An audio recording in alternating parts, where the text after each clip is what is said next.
sports. We are Blackmore. We are St. Louis.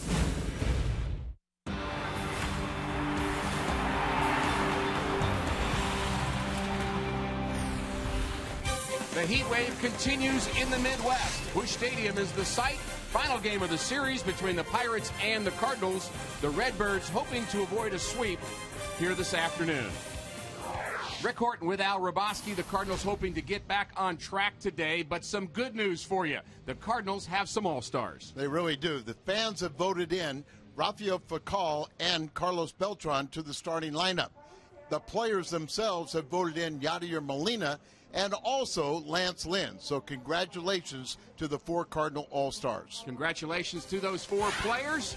A regular segment on our Cardinal baseball telecast is our Up for Grabs segment. That's next.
Through the first 3 months of the season, we've seen many exciting plays on the field, but we've seen some great plays off the field as well. Here's the latest edition of Up for Grabs. Whoa. Watch out, at home. Let's go to press row. Nice grab. Grandpa, he just took that shirt off without even thinking about it. You see the size of that guy? I hope he doesn't eat the baseball. He must work out. It's got some serious carry to it, and it is out of here. Yes, yes, yes. Does that one look going? Y'all might want to call that. God bless you, buddy. Oh, isn't that cute? Now listen, honey, we don't take baseballs from Pirate fans. Man brought his glove and then just flat out dropped it. What did I do? Is everybody looking at me? This thing has got some steam. Hang in there, George. Old player right there. Oh, no. Keep it. That's a fair ball, by the way. I'm taking my glove tonight. I can play. Yeah.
Dan Musial. His signature batting stance, frozen in time, standing just outside Busch Stadium. In Pittsburgh, Roberto Clemente has his own statue. To many Latin American kids, Clemente was a hero, a legend. To fellow Puerto Rican Carlos Beltran, Clemente was even more than that. Here's Jay Randolph. There was very little in the game of baseball that Roberto Clemente couldn't do well. He could hit, savagely driving the ball to all parts of the field. He could throw laser beams from his cannon-like arm and right. He could run. Clemente always hustled and never seemed interested in stopping. Clemente's career was full of awards, but his greatest accomplishments aren't written in baseball's record books. They are written on the sides of buildings. They are inscribed on monuments and statues. Clemente had a huge impact on baseball and left a bigger impact on youngsters from Latin American countries. Carlos Beltran was one of those kids from Latin America. Born an hour from Clemente's hometown of Carolina, Puerto Rico, Carlos grew up admiring Clemente not just for being a remarkable player, but for remembering where he came from. You know, every Puerto Rican knows about Roberto Clemente, and I just have to say that I'm proud of everything that he did. He was, like I said, great ball player, but an exceptional human being. During the season, Clemente was busy winning batting titles, Gold Gloves, and MVPs. In the off-season while playing pro ball in Puerto Rico, he offered sports clinics for local children. One of Clemente's dreams was to create a place where young Puerto Ricans could do more than just practice sports.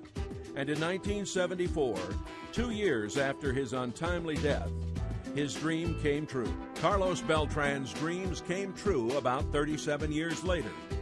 Carlos broke ground on the Carlos Beltran Baseball Academy in Puerto Rico. As a ball player, I felt that for me it was the right thing for me to, build this high school, try to give back to my country, trying to play the game like he did. It was our first Puerto Rican Hall of Famer, and his memory is still alive. This December marks the 40th year of Clemente's death in a plane crash while attempting to deliver aid to earthquake victims in Nicaragua. Clemente once said he wanted to be remembered as a ball player who gave all he had to give. That's also the way he'll be remembered as a man.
A St. Louis summer, the red-hot sun and the Redbirds. Fans at Busch trying to beat the Heat. The Cardinals, meanwhile, trying to figure out how to beat the Pirates. Maybe Jake Westbrook has the answers. We'll find out. Cardinals baseball is next on Fox Sports Midwest.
And Yadier Molina Fat Day are brought to you by Budweiser. Great times are waiting. Grab some buds. By your Mid-America Chevy dealers, the #1 selling brand in St. Louis. Find us at stlchevy.com. By Dobbs Tire and Auto Centers, #1 for quality tires and expert auto service. And by Steak and Shake, just no equal. Wonderful giveaway here this afternoon. Final game of a 3-game series with the Pirates, and the Cardinals hoping to cool them off a bit. They are winners of 4 straight and 7 of their last 10. Here's the Southwest Pirates batting order. Alex Presley, Jose Tabata, Garrett Jones in the first, followed by Walker, Alvarez, who's red hot, Sutton, Barmes, McHenry, and the pitcher Eric Bedard. Jake Westbrook gets his sign from Yadier Molina, and we are underway. Strike one at the knees. Jake looking to defeat the Pirates for the first time. He's got a .500 record, pitching much better of late, and still leads the National League in ground balls to fly ball ratio. 2.5 ground balls per fly ball. 72% of the time he throws a ground ball up there. Team who's homered in 8 straight. That's right. They are hitting best home run hitting team on the road in the National League. Backhand by Freese. He throws out the speedy Presley. And we're underway. Westbrook will get some help behind him from Holiday, Robinson, and Craig in the outfield. David Freese, you just saw him. He's at third. Carpenter at first, and up the middle for Colin Tyler Green. Yadier Molina back behind the plate for Westbrook, our Dobbs Cardinals defense. You know, Rick, we were trying to figure out how Buster Posey could have outpulled Yadier Molina. Very simply, Posey was the National League leading vote getter. Not 100% sure why. Having a good year for sure. Jose Tabata singles to right. But Molina is an all-star, in case you've missed that. Missed our pregame show. Yadier Molina was voted in by the players. There's a ground ball. It just finds a hole in the right side. And Tabata continues to hit Cardinal pitching very well as Jake Westbrook.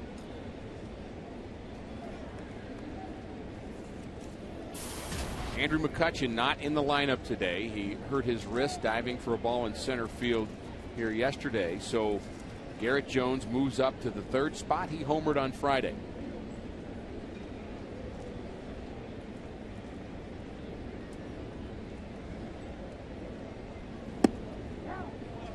Game time temperatures right at 98. There's no doubt it's warm, but the best thing the players can do is not think about it. Just go out there and play your game and let the visiting team dwell on how hot it is.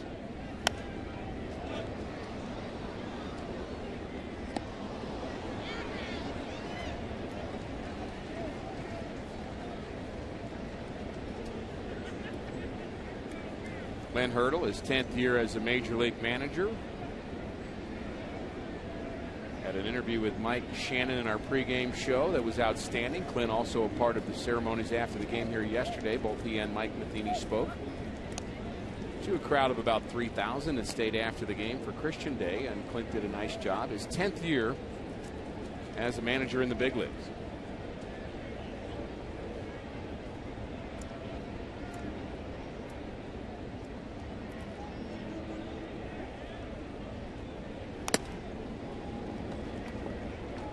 Telling Mike Shannon that he just doesn't think his team's going to fold this year. That's something that's happened with the Pirates the last couple of years. They get off to a decent start.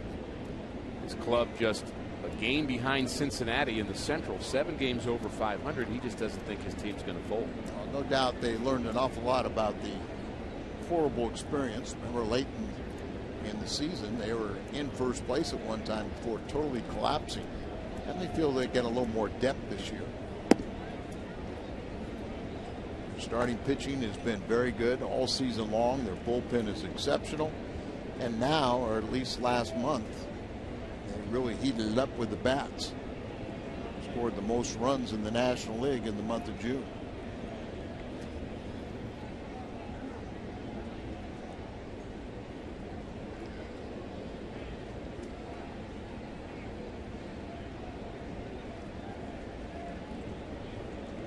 Westbrook hoping for one of those ground balls you were talking about right here. Tabata, the runner at first, swing and a miss. That'll do. Jones strikes out. Pirates the last 4 years have faded in each of those years. That's kind of a streak that I know they're not happy about. Of course, the Pirates have had losing records for a number of years, but the worst 4 finishes have been in the last 4 years in their long losing streak. 19 years, the longest winning or losing streak in North American sports history. And that is, last time they won was in '92.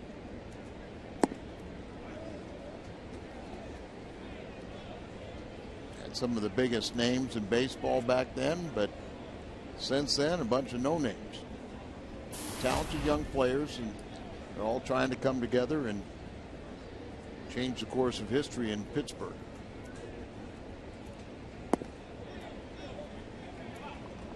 Neil Walker is 8 for his last 17, and he's kind of felt that entire streak in some ways as a native of Pittsburgh and a fan growing up, now getting a chance to play for his hometown team. He certainly wants to be a part of the solution. There goes Tabata. Here's the throw from Molina, and plenty of time. Yadier Molina showing one of the many reasons he's headed to the All-Star game.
Rafael Furcal back in the leadoff spot. He's 0 for his last 10.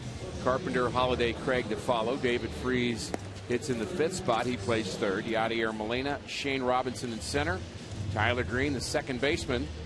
And Jake Westbrook will pitch and bat 9th against the lefty. 60 and 58 in his career, Eric Bedard. 2 strikeouts away from 1,000 in his career. Earlier this year here at Busch Stadium, he struck out 11 Cardinals in 5 innings. A very, very slow, deliberate worker. And I would think on a day like this, where nearing triple digits in temperature, got to drive his teammates crazy at his slow pace. And he's really struggled of late. 0-4 in his last 4 road starts.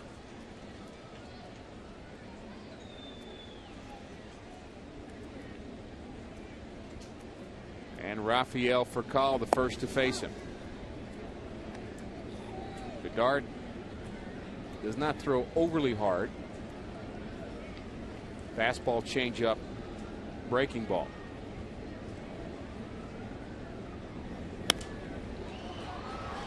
Fly ball to right. This could be trouble, and it is. It's going to drop. Base hit for Call. Breaks an 0 for 10. Maybe a little flare like that will get you started. Pirates have improved defensively as this season has gone on. Sutton, Presley, and Tabata in the outfield. Pedro Alvarez has 13 errors. He's a 3rd baseman. Barmas and Walker much better up the middle. Jones the 1st baseman. Michael McHenry is the catcher, and Eric Bedard pitches for the Pirates. That's our Dobbs Pirates defense. Mike Matheny really moving and changing the lineup, trying to keep fresh bodies out there with the sweltering heat. Bunt attempt is foul by Matt Carpenter, the only left-hander in the lineup against the lefty Bedard. Schumacher, Jay, and Descalzo getting the afternoon off, as is Carlos Beltran, Cardinal right fielder.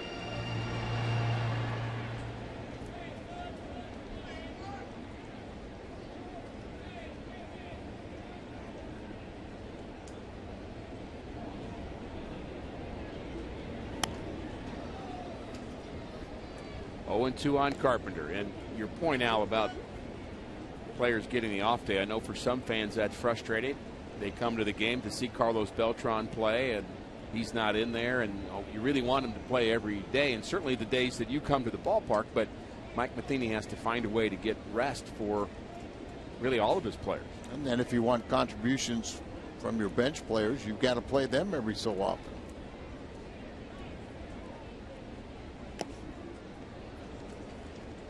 Henry can't hang on to that foul tip. Furcal with 9 stolen bases on the season. Trying to figure out the move of this left-hander Bedard.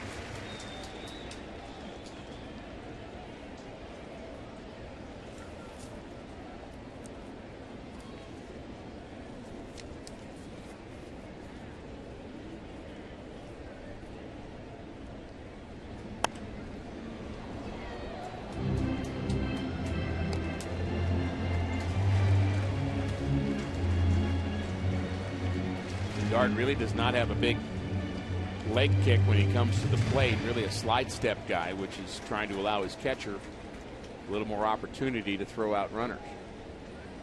Very quick to the plate. Slow worker, but quick to the plate.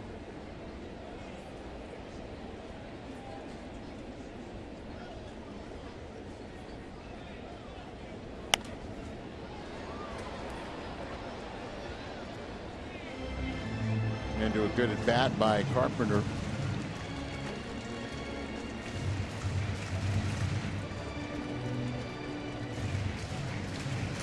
Cardinals finished the month of June 13-14.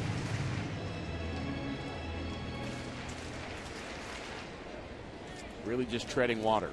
Yeah, they really, other than April, 14-8, struggled since then.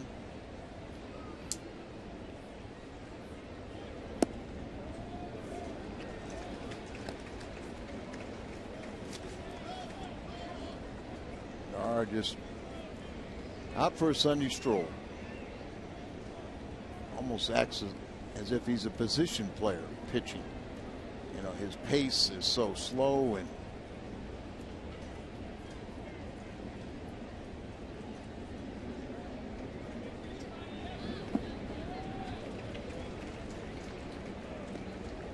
coming a good at bat for Matt Carpenter as he's making Bedard work.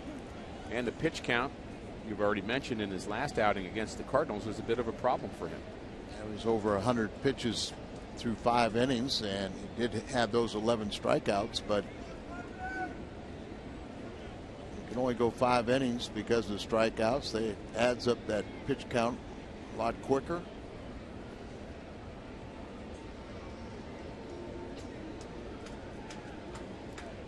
If he can turn on a fastball.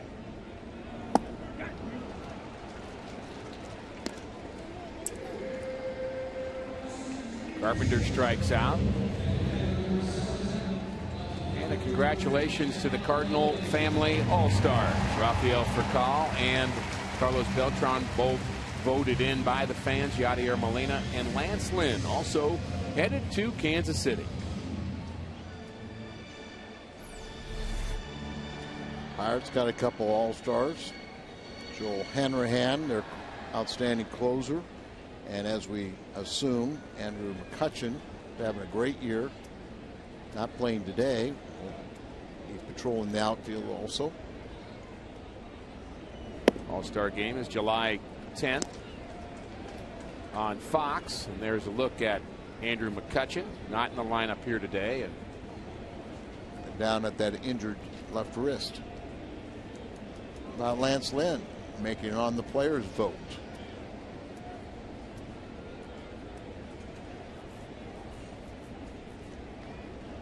Very well deserved.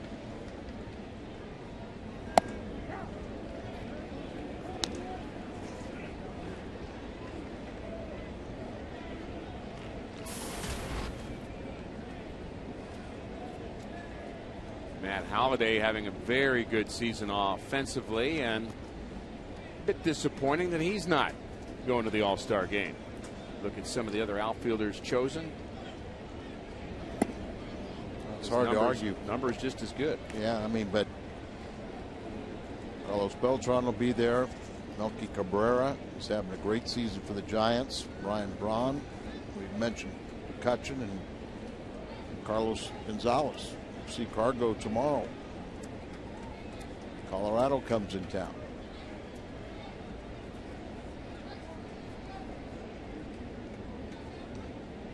One and two to Holliday.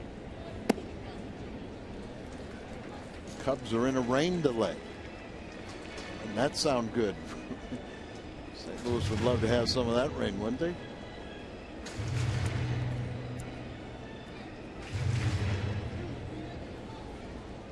Just think, Ricky, we're still in the first inning. Just having a good old time with this pace. It does take a lot of time between pitches. The 2-2. The other outfielders chosen in the National League to go along with Beltran, Cabrera, and Kemp, who were selected. Ryan Braun, Jay Bruce, Carlos Gonzalez, Andrew McCutchen, and Giancarlo Stanton. Can't really quibble with any of those choices.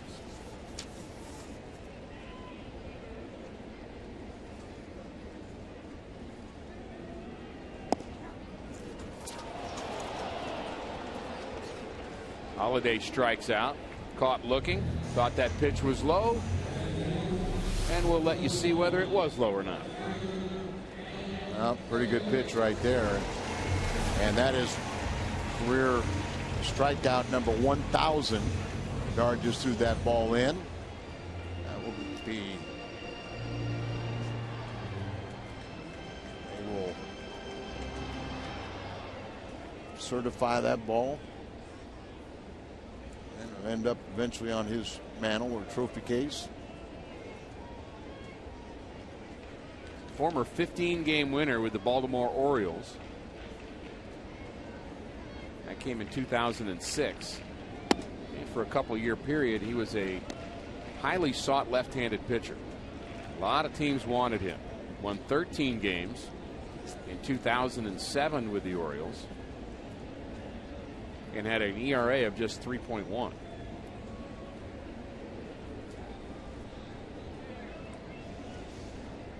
Alan Craig, line drive, foul. Craig continues to hammer Pirate pitching, a 386 career average against the Pirates. And the stat that you like to bring up, which I just think is very telling, 37 RBIs in 38 games for Craig. 23 career games against Pittsburgh. Craig is batting, as you mentioned, the 386, 4 home runs, 14 RBIs, 9 doubles, third highest batting average against of any active player versus Pittsburgh. He's filling in where Albert left off.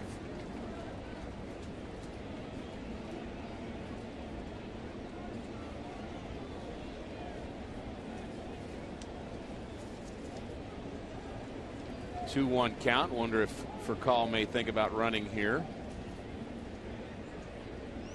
Pirates tried to steal in the top of the first and it didn't work. Not going. Craig fouls it straight back, 2-2.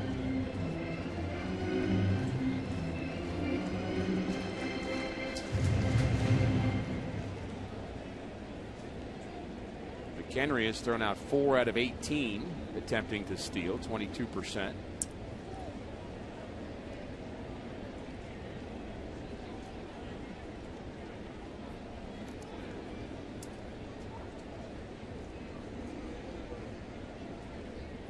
How about now, Ralphie? Big lead.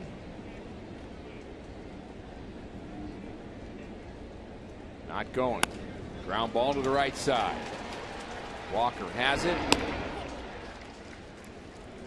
And the Cardinals are retired in the first. We're through 1. No score from St. Louis.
We're going to look at Jake Westbrook's career against the Pirates, and that's as a Cardinal. 0-5 with an ERA of almost 6. And very little run support, which contributes to the 0-5 record. This is a rematch of a game earlier between Bedard and Westbrook. I guess we don't have to tell you who won. I guess we don't.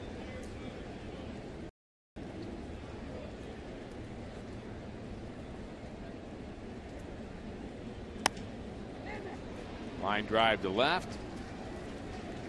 Base hit Walker.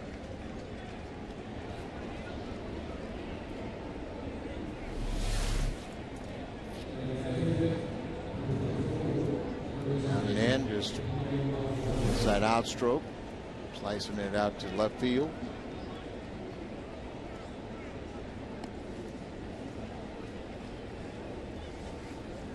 At least like Jake Westbrook working down in the zone. You'll take that, won't you? No doubt about it. But Alvarez, only 2 hits in this series, but 8 RBIs.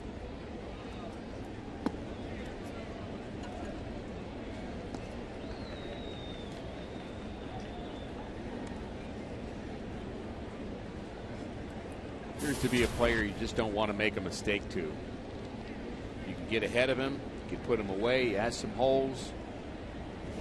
But he also has some ability. That ball not handled by Jake Westbrook.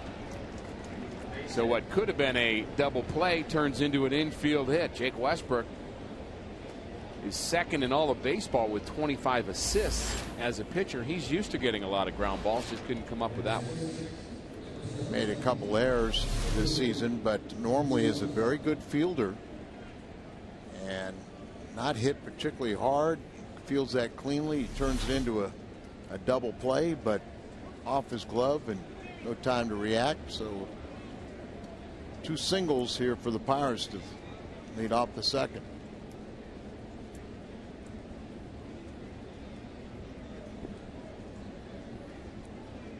Drew Sutton, very short major league career, but during that career batting .441 with runners in scoring position. Claimed off of waivers last Sunday from Tampa Bay.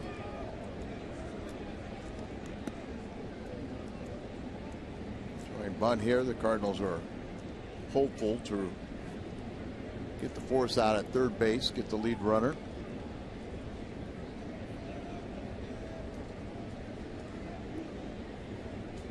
Freeze on the grass at third. Carpenter in at first.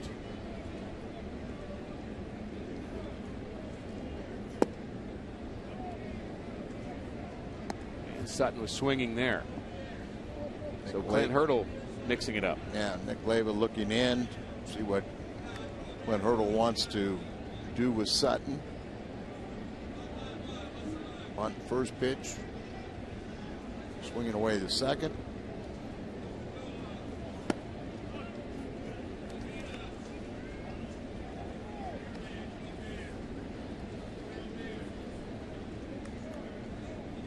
Once you get ahead in the count, you'd almost think that swinging away is what they're going to do from here on in. Once you get ahead, you think it's more of a hitter's count.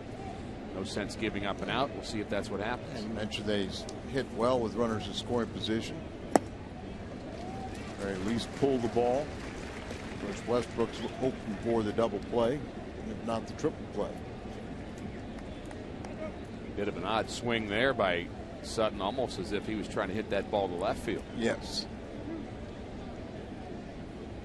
He allowed that ball to get deep on him. The 2-2 from Westbrook. Slap foul. Sutton mentioned that not a lot of history, but he is a .374 lifetime hitter with runners on base.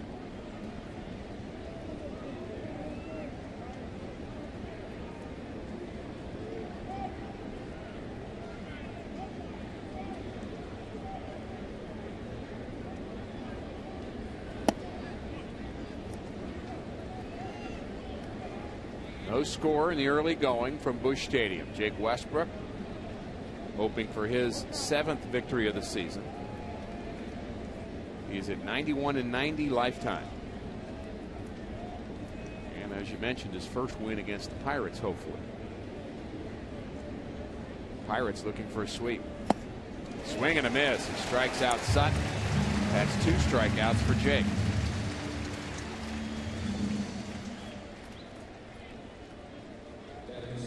All-star team been announced earlier today. Cabrera, Kemp, and Beltran are the outfielders.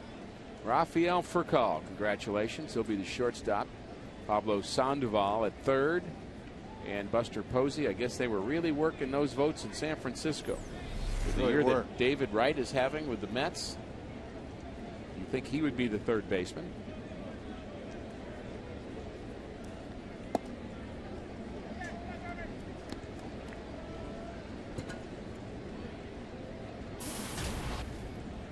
Mexico. And Kuiper, I understand, were begging for Giant fans to vote for their players.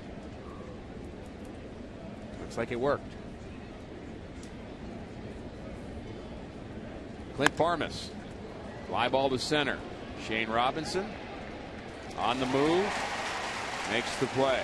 Walker tags and heads to third.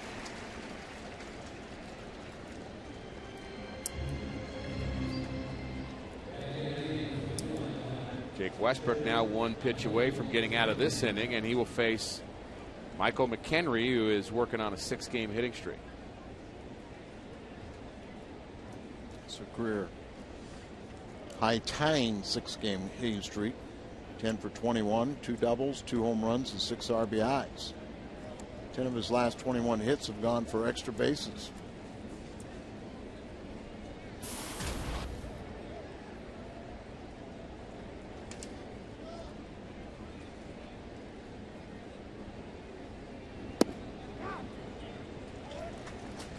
Good quality pitch there from Jake.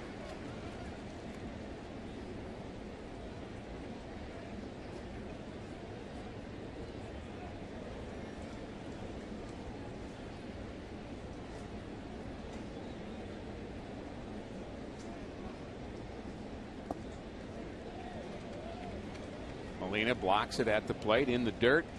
1-1. 4 straight Gold Gloves, 4 straight All-Star appearances for Yachty. Textbook.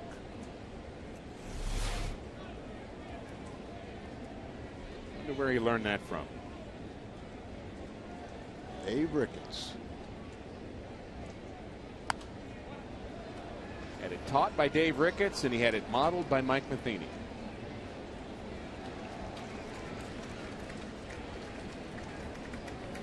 Dave coach of the big leagues when you were here? Sure was. Bullpen coach down for many the years. bullpen, and same when I was playing. And what a fun person. Had a way with sarcastic humor to get his point across. Well said.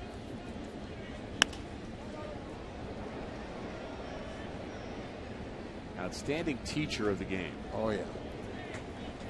He wouldn't sugarcoat anything. No, let's just put it that way. But you know, but he did it in a way that you really did learn, and you weren't offended. You might be scared, but you weren't offended. Yeah, you had to have thick skin. The bullpenners did a good job.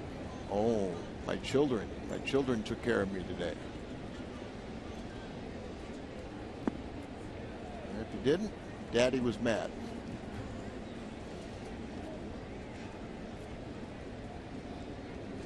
Two and two the count to McHenry. Pirates are 9-1-1 in their last 11 series. And they are looking to sweep the Cardinals here in St. Louis for the first time since 1991. Swing and a miss. Another strikeout for Westbrook. That's his third. He looks sharp.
Fox on July 10th, and the National League reserves as voted by the players, and that's a pretty good all-star lineup, Al, right there. You look at those 8 players. And nice to see Brian LaHare and Altuve. So there will be a representative from every ball club. Manager selections: Jay Bruce, Stanton, Ruiz, and Ian Desmond for the Nationals. It's Tony's selection of position players, and then he had pitchers to select too. The All-Star Game, July 10th on Fox. And there's one more way we can get one more Cardinal. And he's at the plate right now. David is one of the players that you can vote on for the 34th spot. The competitors are Braves teammates Michael Bourne, Chipper Jones, David Freese, Bryce Harper, and Aaron Hill. Well, if we can get San Francisco behind us, probably get a lot of votes for David Freese.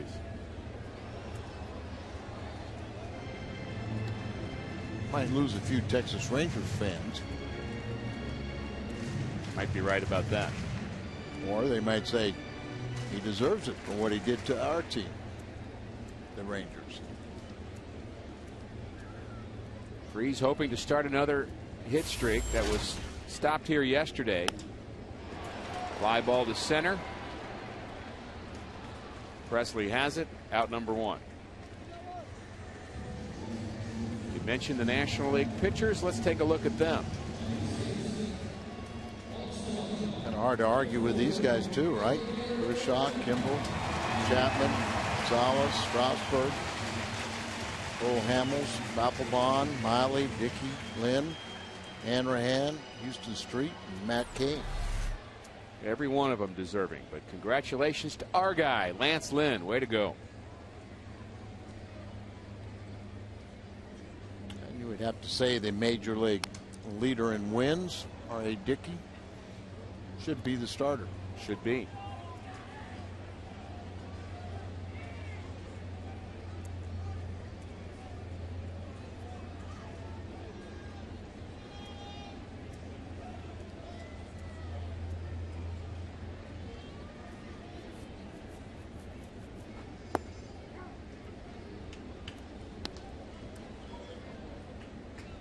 Yadier Molina has hit left-handed pitching very well this season. .311 average in total, but .388 against lefties. Yadi 0 for his last 8. And a long one to left. Back goes Sutton. He's going to run out of room. It's a long home run for Yadier Molina. 1-0 St. Louis.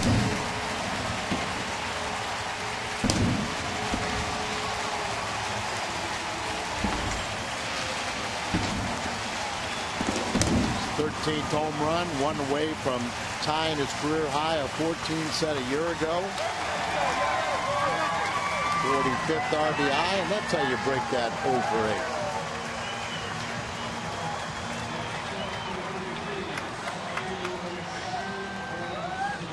That's what, 4 home runs in a week?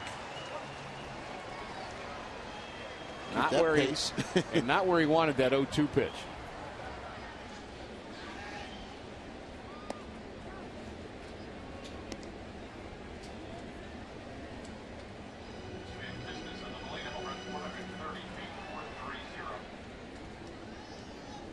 Beltran on his Jersey Day Friday night got hit number 2,000, and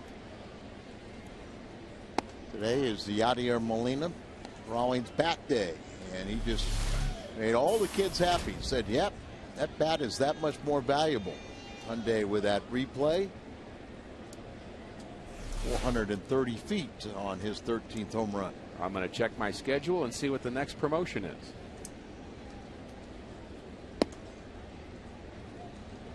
Seem to be timing those very well. Yachty named an all-star today. Hits a home run. And that don't stop there. Get greedy. You know, the good hitters are that way. They get 2 hits the first 2 times up, and they go, I'm going to get 4 or 5.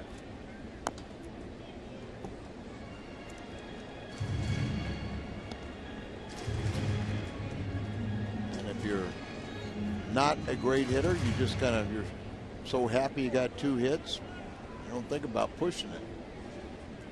Hydrate. Let's go. I heard Pete Rose talk about that once. Yeah. One of the best hitters we've ever seen in this game. Of course, he had issues we don't need to get into. But Pete Rose said the difference between a 300 hitter and a 250 hitter is that one at bat a week that you don't give up on. One hit a week is the difference between 250 and 300. Good way of looking at it. Now that's hydrating. You can hit 299 and you just doesn't have the same psychological feel or interpreted as a 300 hitter.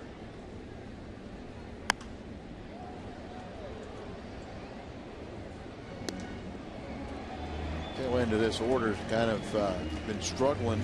David Freese 1 for 9 on the homestand. Yachty now 1 for 9.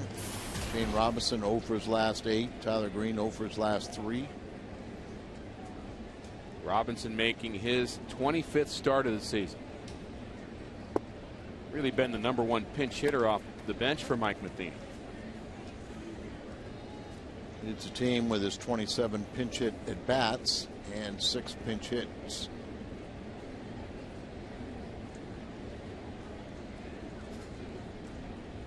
Three and 2. Line drive to right, soft line drive to right, and a base hit for Robinson.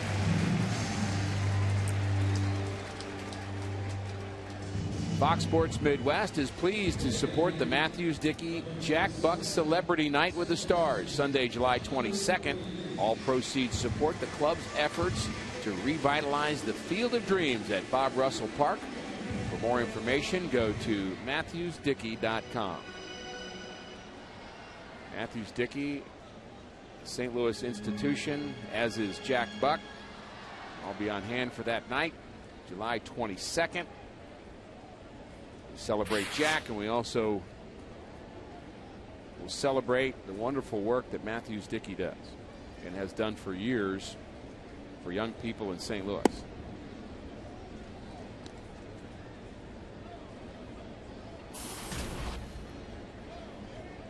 Tyler Green at 227.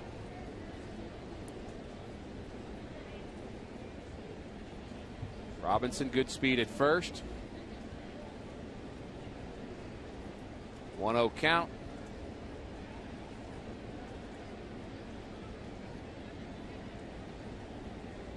Tyler Green swings and misses at a fairly high rate, so you wouldn't think a hit and run would be a good decision with him. But he does run very well. You don't worry about him hitting into a double play for the most part. A bit surprising he's hit into 4. That is. Tyler's had some big games, just not enough of them. And good to see him in the lineup today. As it was a little telling yesterday with Descalzo playing shortstop for Kyle having the day off.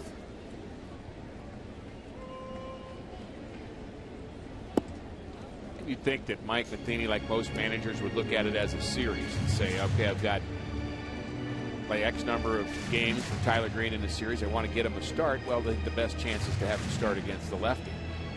And really wanted Descalzo to start 2 of those 3 times, so we'll put him at shortstop and let Furcal rest. It's kind of catch-22 is Scalzo playing so well defensively, but is 0 for his last 15. A lot of times you don't want to sit a guy when they're struggling, when they're not getting any hits. You don't want to compound it or make them feel that they've lost any confidence in them.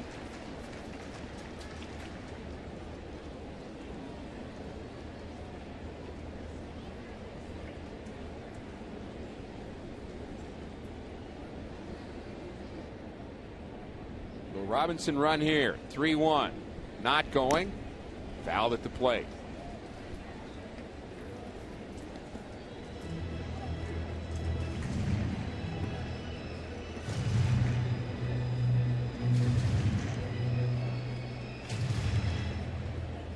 That's right there.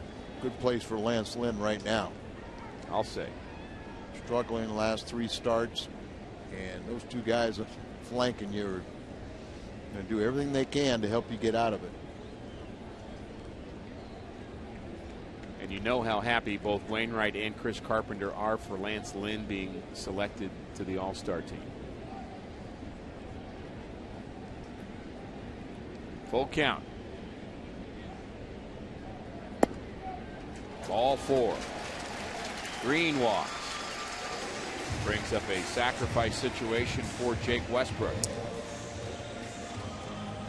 And Clint Hurdle watching his left-hander working slowly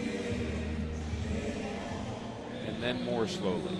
Well, check out the Jake Westbrook tweet, because I want to know whether he thinks bunting is hard or easy. He's not on Twitter that I know, Al, so tweet it or not, we just want to be able to accomplish it. Down Bedard a Oh bit. yeah, you know, I mean, just, hey, kid, you're working too fast.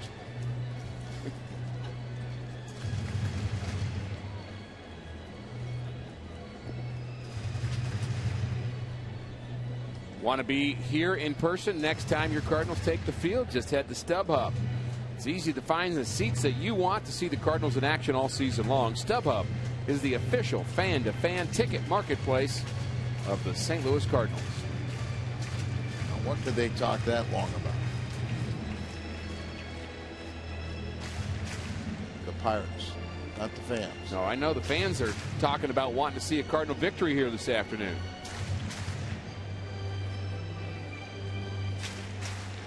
Pirates have been very unfriendly guests here the last 2 days. 19 hits on Friday. And 7 runs here in game 2. Westbrook showing bunt. Taking high and away.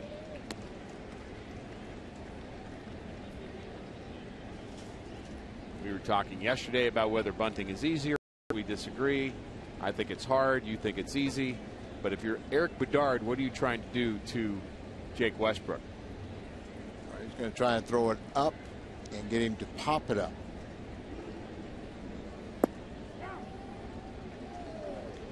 The lower the ball is, the easier it is to hit down on it. You have to, as you square around, you got your knees flexed, and if the ball is up, then you've got to bring your bat up, and it's that much more difficult to hit down on the ball. Bunt defense is flashed by the third baseman, Alvarez. He gets that sign from the dugout. Here's a bunt, and it's a beauty. Bedard has it. Throws out Westbrook. Nice job, Jake.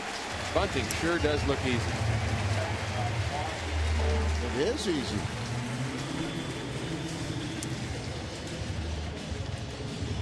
Fifth sacrifice for Westbrook this year, 19th in his career. Deadens it perfectly. They're far enough out on the grass that the only play they have is to first base. Move both runners into scoring position. That's how you win ball games too. Help your own cause when you're fielding, but you're at the plate. It does help to have your eyes open. To see how he had the barrel a little bit higher so he could hit down on the ball. Just let the ball come to you and catch it with a bat. RBI situation for Furcal. He grounds it to the left side. Tough play for Alvarez. He's got it. And he throws out the Cardinals shortstop. So the Cardinals threaten for some more here in the second. But Yadier Molina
Cardinals baseball on Fox Sports Midwest is brought to you by MyKiaSt.Louis.com. And right now at Jack in the Box, you can try the new Chipotle Chicken Club Combo for just $4.99 plus tax. Early lead for St. Louis. Everybody trying to keep cool. Temperatures close to 100 here at Busch Stadium. Ricky, the Cardinals just broke a long-time rule. What happens in the clubhouse stays in the clubhouse. I have heard that rule. But they just showed, our viewers are at the commercial break. They show on the video board here Mike Matheny addressing his ball club and announcing the Cardinals All-Stars. Really very nice moment. Sure was. And the fans very involved in that little video here inside the ballpark. And again, congratulations to Furcal, Beltran, Molina, and Lance Lynn. Another strikeout for Jake Westbrook. That's 4.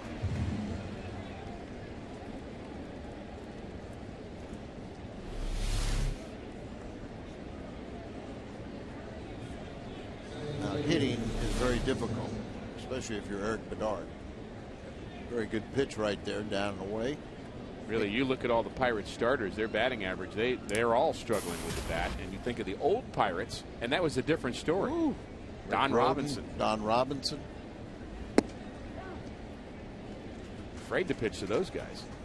Not only do they swing the bat, but they could hurt you with a long ball, especially Donnie Robinson.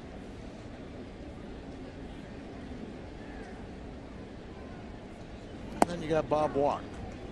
One time went to the plate. You know, sometimes guys do go to the plate forgetting their helmet, but rarely do you go to the plate and forget your bat. Well, if you're not going to use it. And he didn't. Broadcaster for the Pirates. Chance to check out what Walkie's up to quite a bit. There he is. I played with Bob Walk. Told a story on me the other day and I forgot.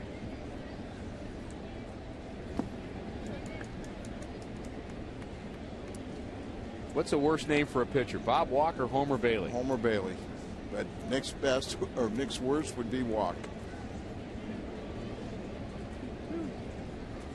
He got to the World Series very early in his career with Philadelphia.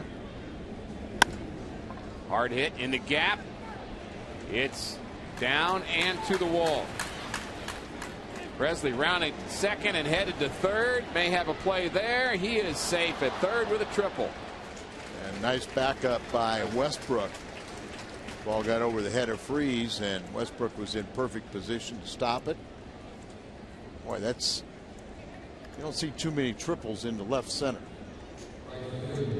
One of the things about the outfielders playing shallow for somebody that doesn't have power is the ball can sneak into the gap a little easier. And I think that's what happened there. Ball goes between Holiday and Shane Robinson. And that's the argument of playing deep so you can cut off those balls in the gap. If you're Jim Edmonds, you argue with it and say, I'm going to play shallow because I'll take away so many hits that are in front of me, and I still have the ability to go back on a ball, and I'll get everything that stays in the ballpark. Jose Tabata. Cardinals move in on the infield. I would say that whatever Jim Edmonds says about the way to play the outfield properly, I'm just going to go along with that. Dave McKay, who set the outfield defense for so many years under Tony La Russa, you know, wanted the guys to play deep so they could cut the ball off. Jim was an exceptional center fielder and great fielder, so like you said, do what you want to do. And he took away a lot of hits in front of him. Presley, the runner at third.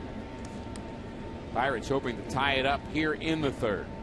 Here's the Cardinals defense. Back a bit at first is Carpenter. Middle infielders looking to come home. 2-1. Tabata has hit Westbrook and the Cardinal pitching staff very well this year. .342 lifetime average against the Cardinals.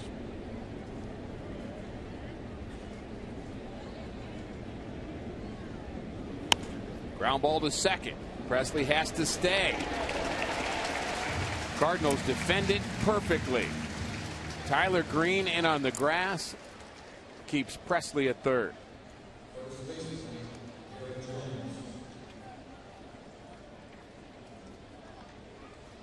That's one thing that they said, that Tabata and Presley have both struggled with runners in scoring position.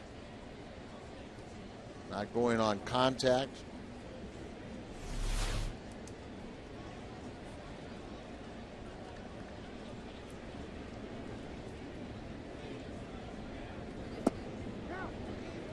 Strike one to Garrett Jones. He struck out to end the first. Nice to see when the defense works to perfection the way that just did with the Cardinals playing in. Sometimes it's going to work, sometimes it works against you, but when it does work, it looks great.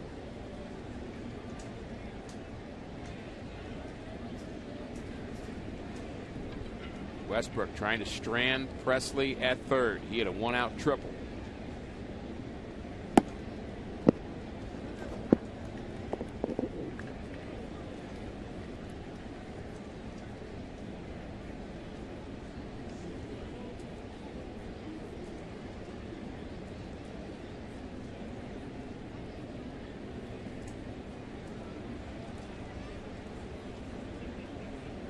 The 2-1 from Jake. Just a bit outside. Our home plate umpire is Jim Wolf here this afternoon. The players year after year talk about him being one of the best, if not the best, umpire in all of baseball. Darrell Cousins is the crew chief. He's at first. Ron Kolpa and DJ Rayburn, the rest of the crew.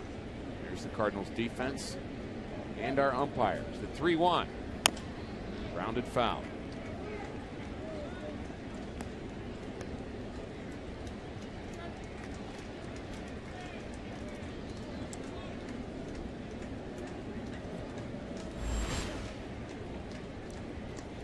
Dry heat right now, and you really don't see the pitchers really perspiring as much as you would think. It feels a little bit more like Phoenix than it does St. Louis. Yes.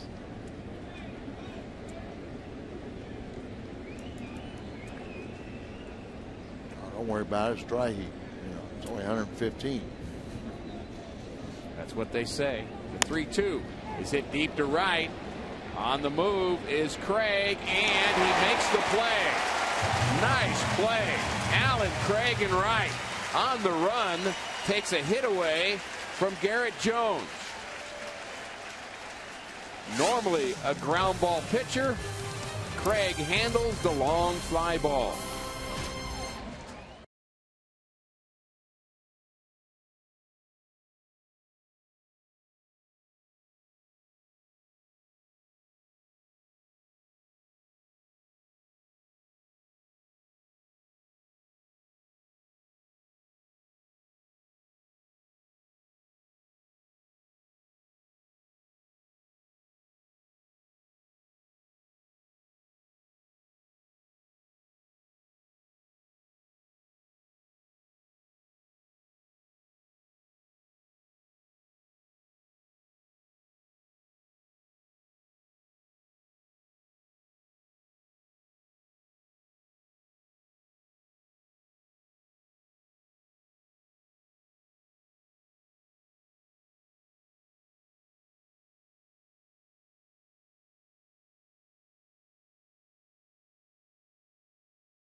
Calling all pom, cheer, and dance teams. The Cardinals have a special program where your squad can perform at Busch Stadium prior to a Cardinals game and receive discounted tickets. For more info, call Cardinals Group Sales at 314-345-9500. Fastball strike one to Matt Carpenter, who has started at 4 different positions for Mike Matheny. Dealt with an oblique strain early in the season. Spent some time on the disabled list, but he's been a good at-bat for most of the year. Maturity of Matt Carpenter as he went into spring training realizing that if he was going to make this team, he had to do a couple things. Show more versatility and also learn how to drive the ball.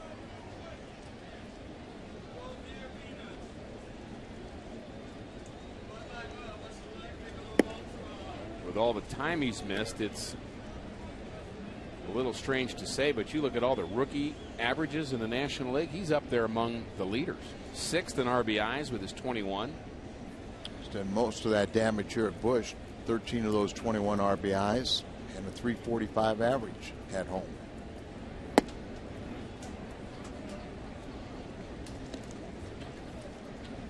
That's one of the biggest surprises to me is the Cardinals, one game under 500, playing at home in this unbelievable atmosphere. Right. Everybody, visiting players, they all just remark how much fun it is to play in front of very enthusiastic crowds. More reason for enthusiasm. Ground ball base hit for Matt Carpenter. 2010 Minor League Player of the Year. He has developed. Missing location, was supposed to be away. Leaves it in the middle of the plate, pulls it right beyond the dive of Garrett Jones. Bedard on pace for another 100-pitch, 5-inning performance if it keeps going like this, over 20 pitches an inning, facing Holiday, who hit .363 in the month of June. Very deep in the outfield are the Pirates. Ground ball to the right side, right off the end of the bat. Advances Carpenter to second. Holiday is retired. 99 degrees here at Busch Stadium. 30% humidity, partly cloudy. Generally hot all series long, and we expect some more of that down the road. The Cardinals on a 10-game homestand going into the All-Star break. Right, it just seemed like just a perfect time coming off the 6-3 road trip. You have the 10 games at home just to really just have a nice little homestand and put yourself, in a comfortable position. And then, really to be kind of expected that the first games after the All-Star are a showdown for first place in Cincinnati. But you got to start winning.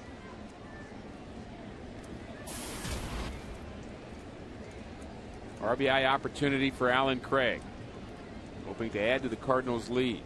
Obviously, the best start of the 3 by a Cardinal starter.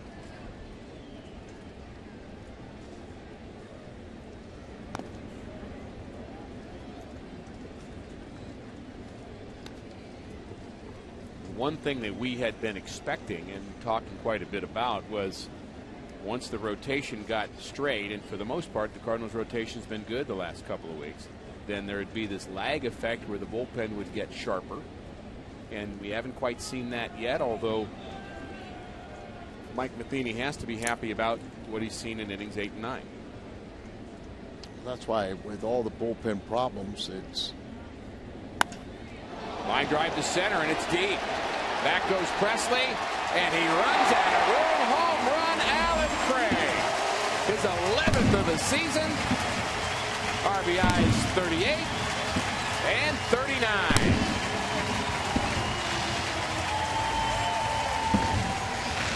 Well, playing in his 39th game, no doubt he's got 39 RBIs, and that is go from a 1-0 lead to a 3-0 lead. Both runs are All 3 runs are scored on the 2 home runs by the Cardinals. Breaking ball towards the end of the bat, but yet he could drive it out there into right center. 428 on his home run. Incredible power of Alan Craig. Breaking ball in the dirt almost. And he hits it to right center field, 428 feet.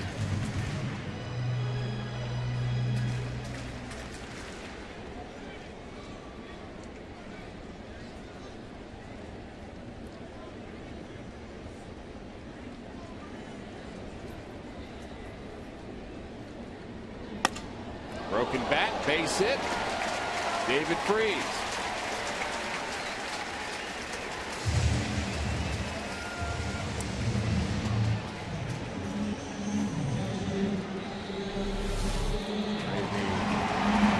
Bat for a hit right off the end of the bat, so it'll shatter. Of course, you'll make that trade. Players don't have to buy their bats. Yeah. Which they do in the minor leagues.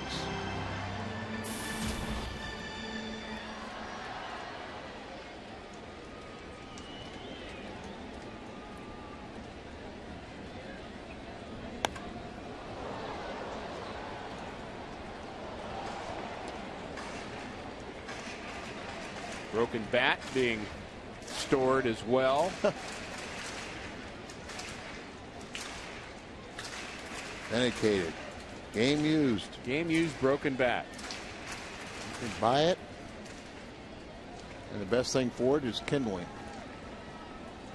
And on a day like today, I don't think people are thinking about fires in their fireplaces. You'd really have to be thinking ahead with that. Chance of Yachty starting. Ball's pop foul. And how about that catch? Just watching him, Garrett Jones, go back on that ball. You didn't think he had any shot, but he makes a very nice play. At times that's a much easier angle for your second baseman, but he's kind of fighting it over the shoulder, reaches out and pulls it in. Wide receiver doing a post pattern.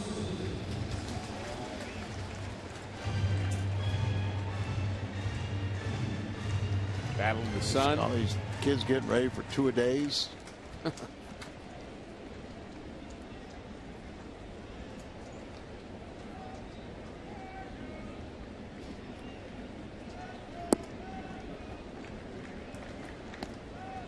Shane Robinson trying to bunt his way on and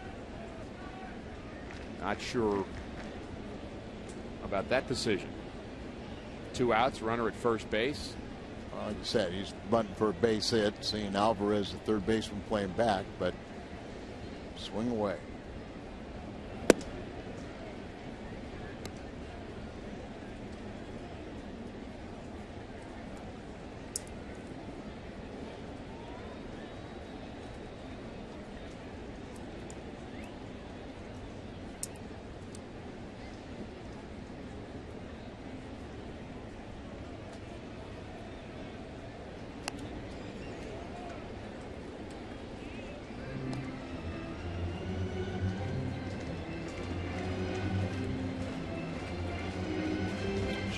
Barrett Browning, the new lefty, pitched very well yesterday.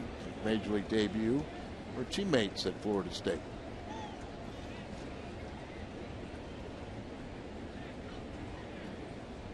One and two to count to Robinson. He had a base hit in the second.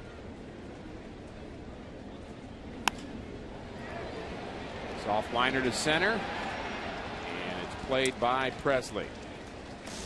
Cardinals with 2 more. Home run, Alan Craig.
Division of Tourism. Go to visitmo.com to start planning your next Missouri getaway. Welcome to Stonehill Winery in Herman. I've been there recently, in fact. It's an awesome winery. They do a great job there. It's located on a hill overlooking Herman. The winery and the restaurant, one of the most popular tourist attractions in Missouri wine country. Each year they welcome thousands of visitors, award-winning wines. They also have award-winning hospitality. Yadier Molina and Alan Craig have done it both offensively and defensively. Got a runner at third base, and he's blocking these balls. And then he turns around and hits the home run. That was in the second inning. It was number 13 for Yadier Molina, number 11 for Alan Craig. Something else about Craig, not only 39 games, 39 RBIs, but 11 home runs in 39 games. About a 50 a year pace if you play every day. They're trying to keep him in there every day.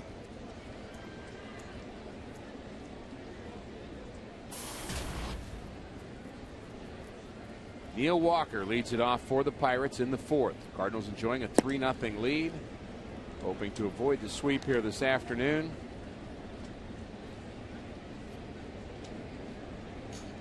And hoping to pick up a game on the Pirates, who are second in the Central, a game behind Cincinnati. The Cardinals are 3.5 games out. Base hit to center for Walker. That's his second hit. We looked at Yadier Molina and what he's done. How about Alan Craig? Here's his home run to right center, a 2-run shot. And he kept them off the glove with a very nice play out into right. Runner at third base and into the corner, reaching up.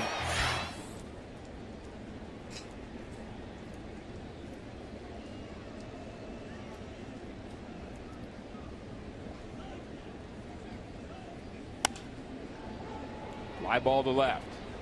Holiday, no problem.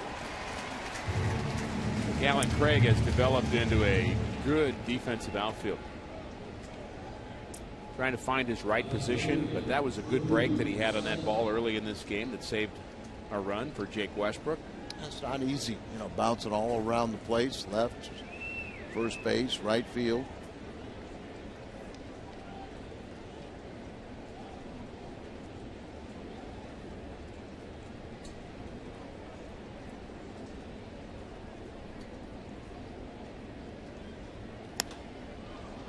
Fly ball to right.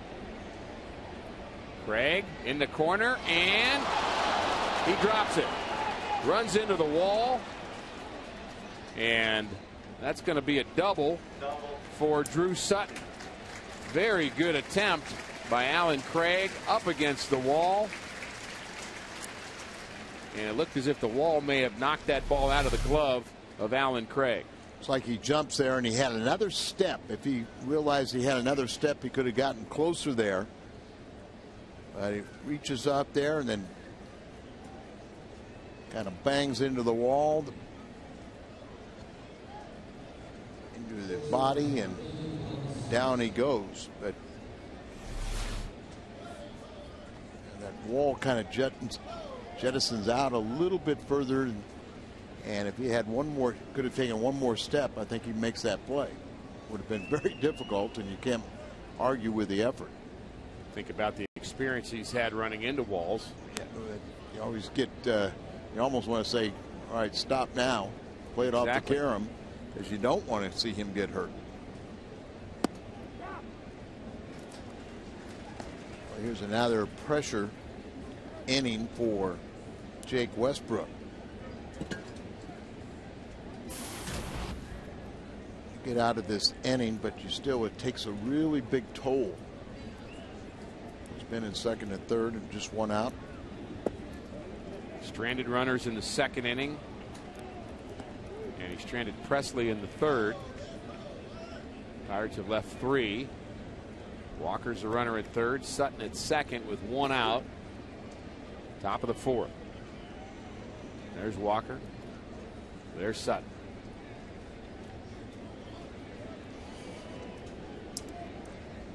Cardinals playing back this time, conceding the run. Good breaking ball, catches the inside corner, and Barmes can't pull the trigger.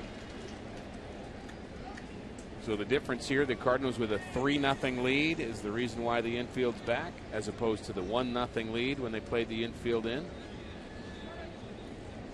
And we agree with this strategy. Play that infield in and you're almost inviting trouble. Call creeping a bit on that last delivery, trying to have it both ways. Right. Took about 3 steps in as the ball was delivered to Barmes. All starting back now. Here he comes. Fly ball to center, shallow center. In comes Robinson. He can't get it, and it's going to drop in front of him for a base hit, and an RBI for Clint Barmes right off the end of the bat.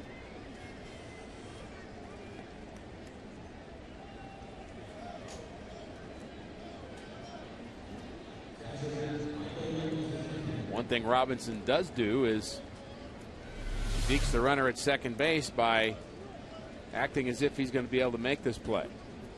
Right off the end of the bat, so he's showing like that, the glove, like he's trying to tell the runner, I'm going to make the catch. Freeze him, so the runner at second just doesn't put his head down and run blindly.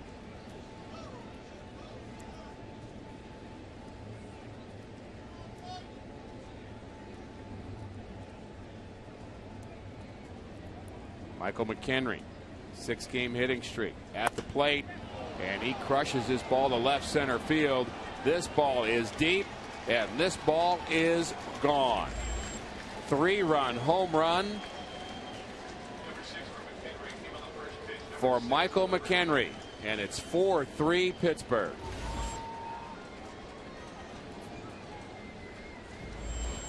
Nine straight games that they've hit home runs in, doing a lot of damage with home runs on the road. They lead the National League in road home runs. And see McHenry, boy, he just a little fire plug, and he just kind of gets that elevated swing and just this time connected on it and hit that one a long way. And it's something the Pirates have done this entire series, put crooked numbers on the board. They did it in game 1. 5 times they scored more than 1 run on their way to 14 runs. And in game 2, the grand slam in the first inning, another 2-run 5th for them. They added 1 in the 9th for 7 yesterday, and here already a 4-run 4th for Pittsburgh.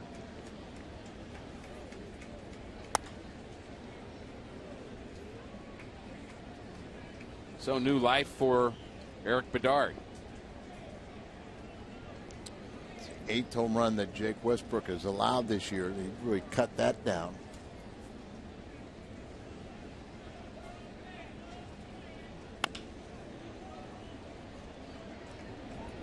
Bedard gets about halfway to first.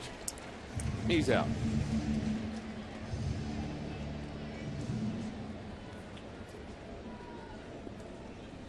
Hey, Cardinal fans, you have the final say. Vote for David Freese as the final National League All-Star.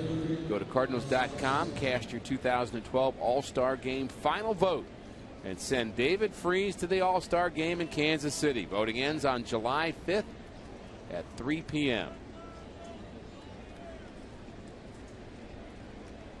Be nice to see David at the All-Star Game.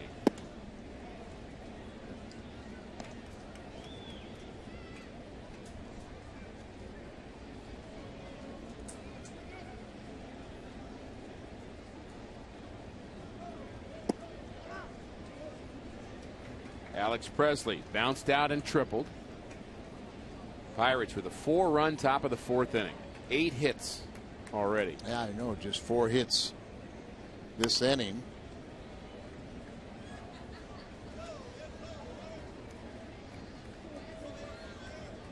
Eight innings, scoring 2 runs or more.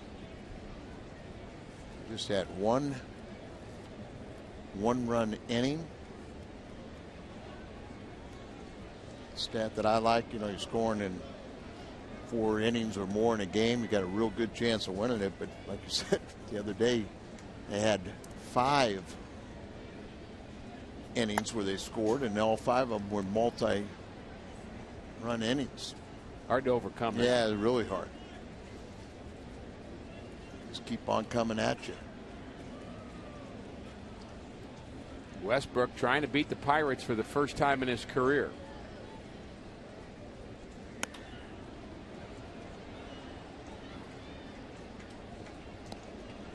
And that breaks a string for Jake Westbrook, who had 4 straight quality starts.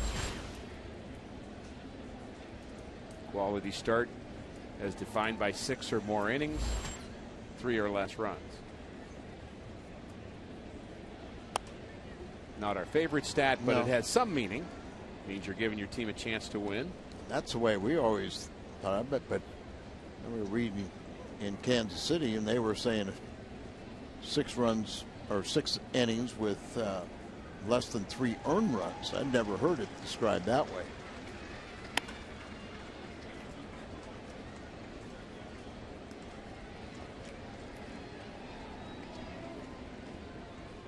Makes me think of the start that Carlos Zambrano had against the Cardinals on the recent road trip, where 5 runs, but they're all unearned. Exactly.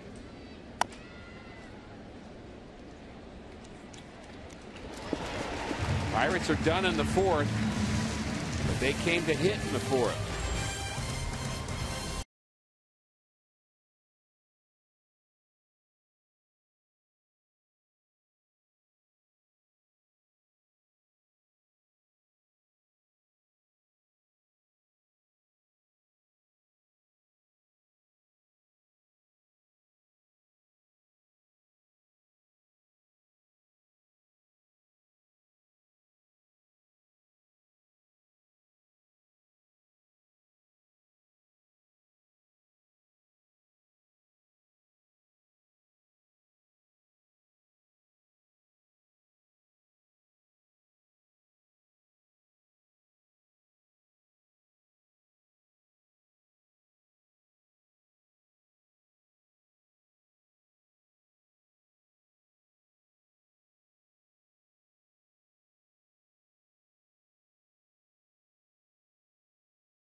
And the American League All-Star starters are final. 3 Texas Rangers, 3 Yankees. Batista, Fielder, and Ortiz rounding out the American League All-Star starters.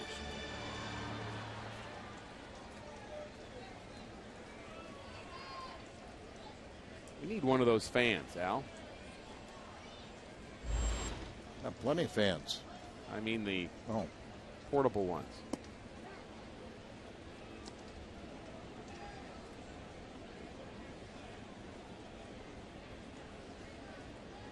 Nice day to have one at the ballpark.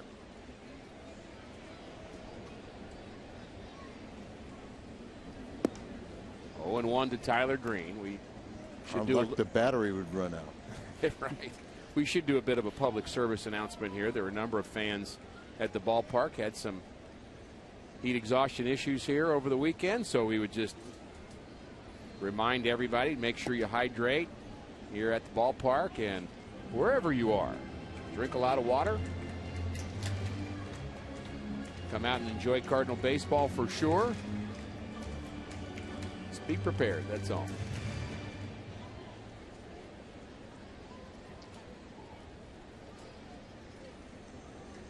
Tyler Green walked his first plate appearance.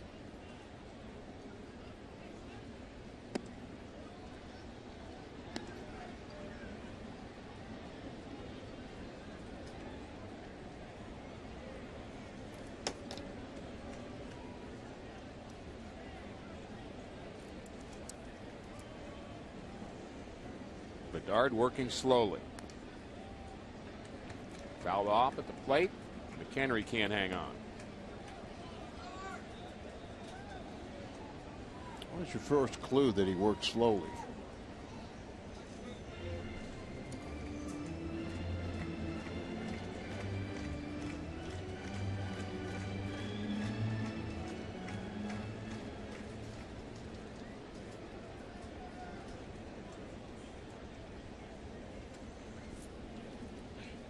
The 2-2.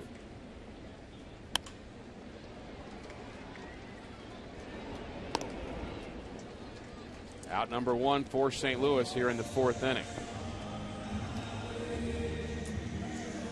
Bedard, a little life put back into him with a 4-run top of the fourth inning. Michael McHenry is catcher, the big hit.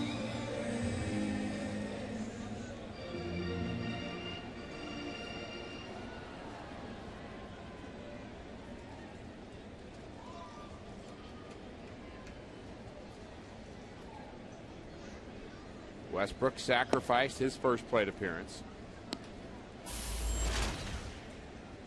Swung the bat decently this year, hitting 167. One career home run, and it was a grand slam hit last year, Milwaukee.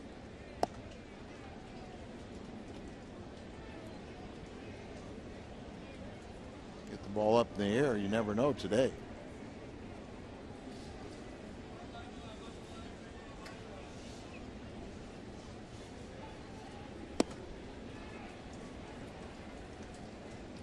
Strikeout of Westbrook. Third of the afternoon for Bedard.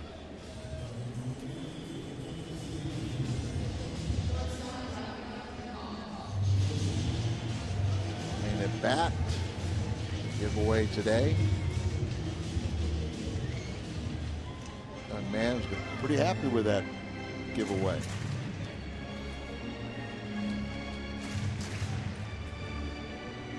Two outs in the Cardinals' fourth for Rafael Furcal. Some places they give away those bats as you leave. Some places need to do that. Yeah, some places need to do it.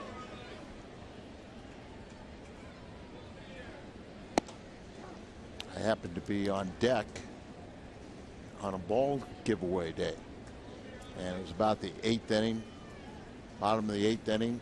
I'm on deck, and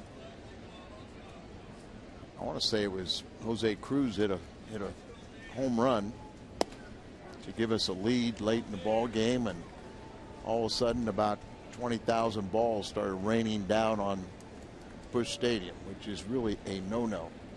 That'd be a little bit more dangerous than the seat cushion night. Oh yes, it was very dangerous, and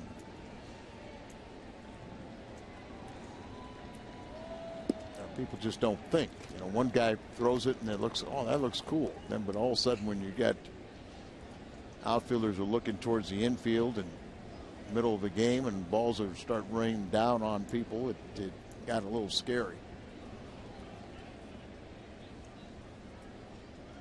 The 1-2 to Furcal. Blown away, 2-2. Furcal's 1 for 2. And we were out in L.A. Similar situation happened like that, and the Cardinals won the protest. Couldn't get the fans to stop throwing things on the field, and became a dangerous situation. And after several announcements, it continued, and Cardinals win. Furcal swings and misses. Another strikeout for Bedard.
Fox. We'll take a look at the American League reserves as voted by the players. Jones, Wieters, Dunn, Cabrera, Canerco. Also very good seasons, each one of them. As well as a couple of Angels, Kinsler and Cabrera. And the manager has chosen Billy Butler, Mauer, and Elvin Andrews.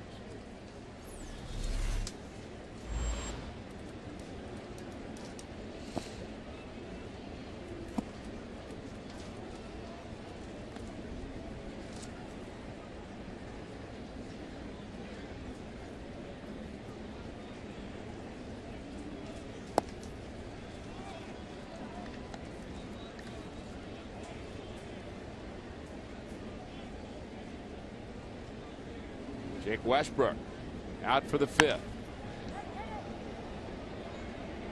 Long fly ball to right, and Craig has this. He has been very busy out there in right field. Another ball that just really carried. They gave up 4 hits last inning, and all 4 of their runs. Better get back to throwing your sinker.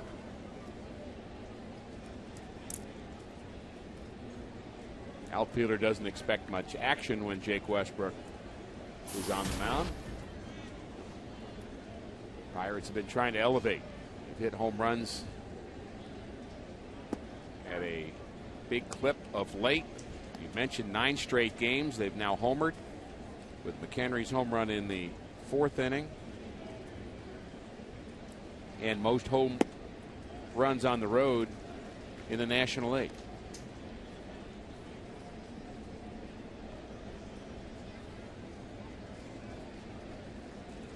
Jones homered on Friday. 0-2 the count.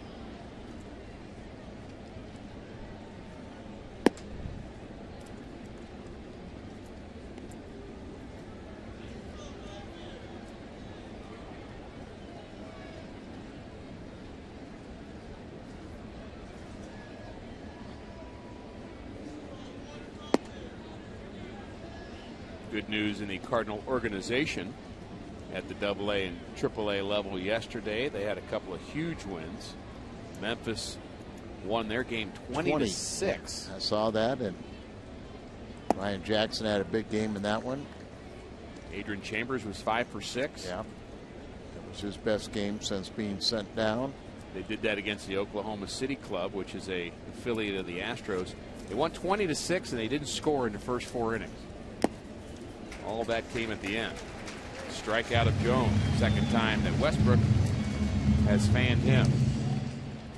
Been giving you all the All-Stars from both the National League and the American League. Here's a look at the American League All-Star pitchers.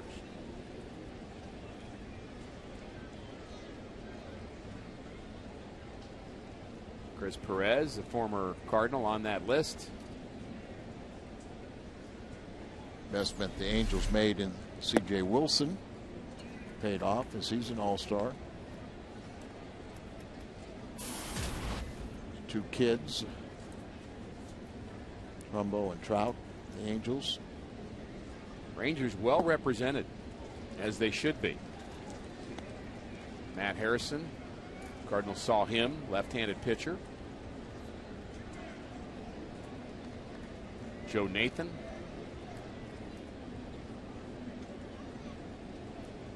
Elvis Andrews, Adrian Beltre, the starter. Napoli behind the plate.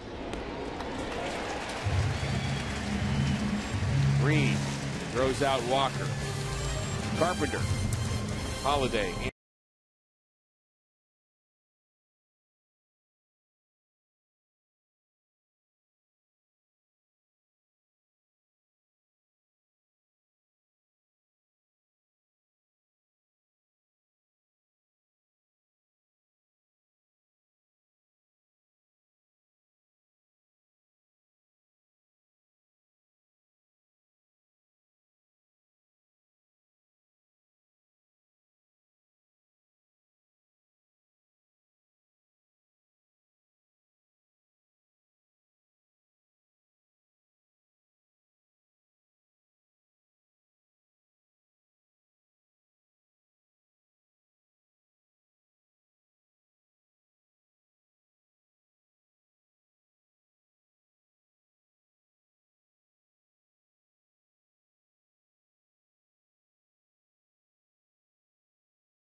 On Sunday, July 8th, kids ages 15 and younger entering with a ticket will receive a Cardinals t-shirt, compliments of Ice Mountain.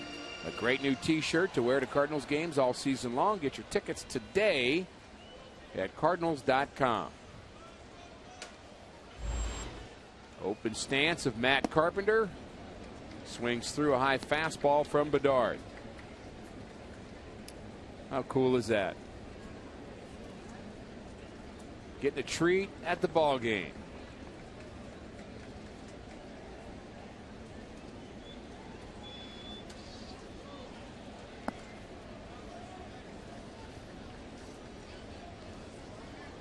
Wait till you become a grandpa.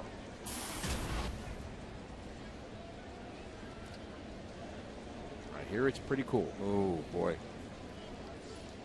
You would have known being a grandparent is so much fun, you would have had them first.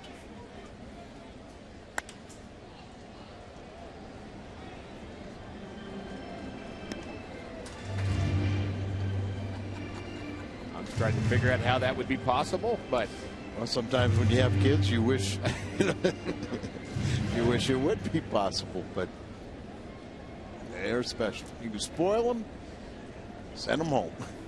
Someone being spoiled here at the ballpark today. 1-2 to Matt.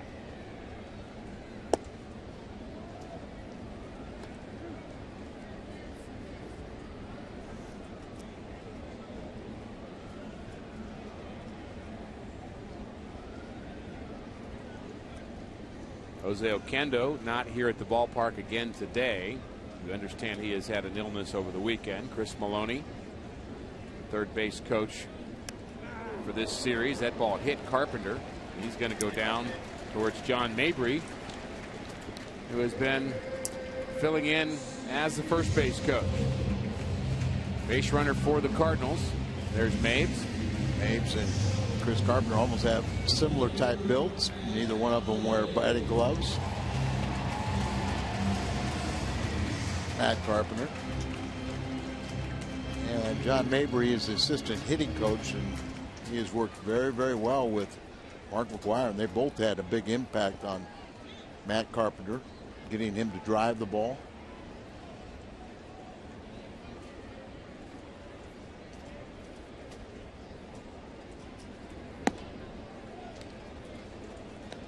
I like the way the Cardinals coaches get along in the hitting department. You have to have respect for Mark McGwire. Still has to be kind of the final say guy. And of course, when you talk to Mark about individual hitters, he's very careful to say, look, you don't want to overcoach him, and I'm not just slamming him every day with things.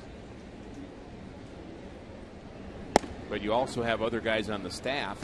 Mike Aldretti's been a hitting coach. John Mabry's his assistant. Mike Matheny, of course, a big league hitter. So everybody kind of has their own thoughts, even Jose Oquendo. So you got to make sure it all flows through in one direction. It's all the same thing, and it has to be delivered in the right way. And each pupil is a little different. Sometimes you got to wait for them to come to you and say, okay, now I need your help.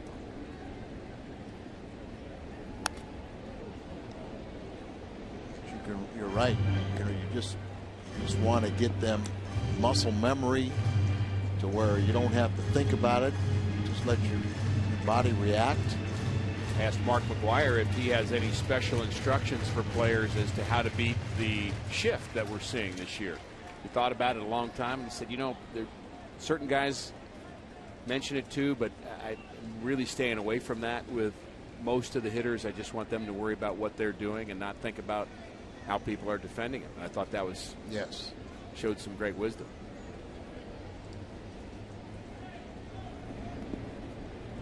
You just do what you can do best and just, you know, put the balls in play, try and hit them hard, do that. You don't worry about the defense. You worry about the defense. There's one more thing to cloud your, you know, your memory bank. Matt Holliday had the slow start, then hit 340 in May, hit better in June, and then he starts really heating it up as the weather gets warmer. He's got to love this weather. The 2-2. Grounded foul past Maloney.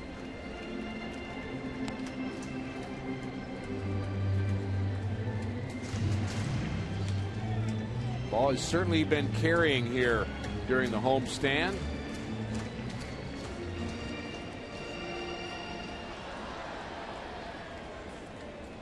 Kids brought their gloves and put it to good use. Didn't even put down the popcorn. Yeah, put down, sitting in that front row, reached over and caught that foul ball. Line drive into the corner, and it is down and up against the wall. Carpenter is going to score. Matt Holliday has tied this game in the fifth. RBI number 49 for Holliday.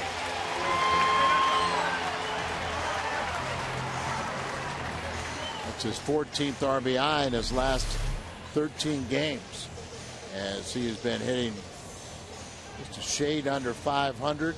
That ball's bounced up there, and then really Drew Sutton had to go into the corner deep, and that's what allowed Carpenter to score from first base. The ball didn't bounce out to him. He had to go into the corner and retrieve it.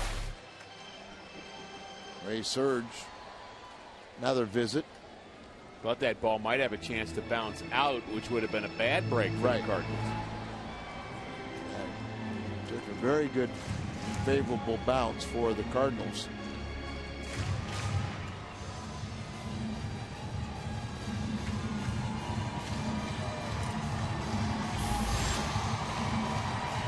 Action. Resop.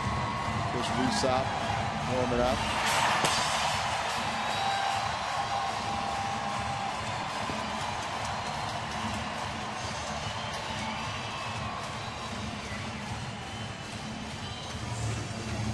June batting average leaders. Votto and McCutchen both dealing with injury issues today. Aaron Hill has been red hot. He hit for the cycle twice during the month of June. And Matt Holliday at 363. Those are your guys that are the potential player of the month for June. Oh, it's nice to see candidates, multiple candidates.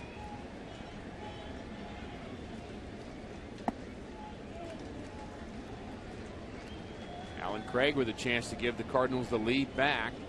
They led early. Run in the second, 2 in the third. Pirates took the lead in the fourth with 4 runs on 4 hits against Westbrook.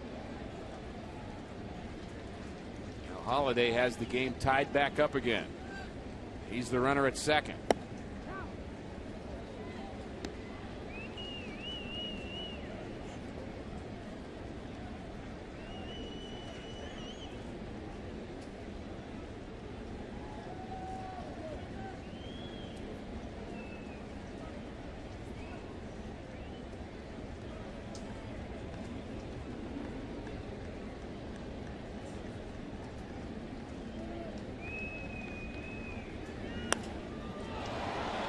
Fly ball to left. Holliday is tagging up, and he's going to be able to advance to third.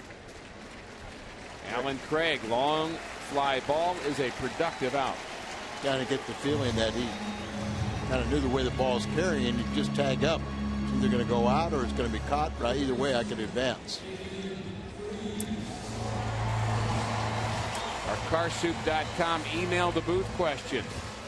This one is from John from Lawrenceville, Illinois. Which modern day player reached 2,000 hits the fastest? We know this one, and we wish we'd see this guy a little bit more often. We researched it for you, John. Got our crack staff working on that. We Plays appreciate up all in those Seattle. questions. Will give you a hint.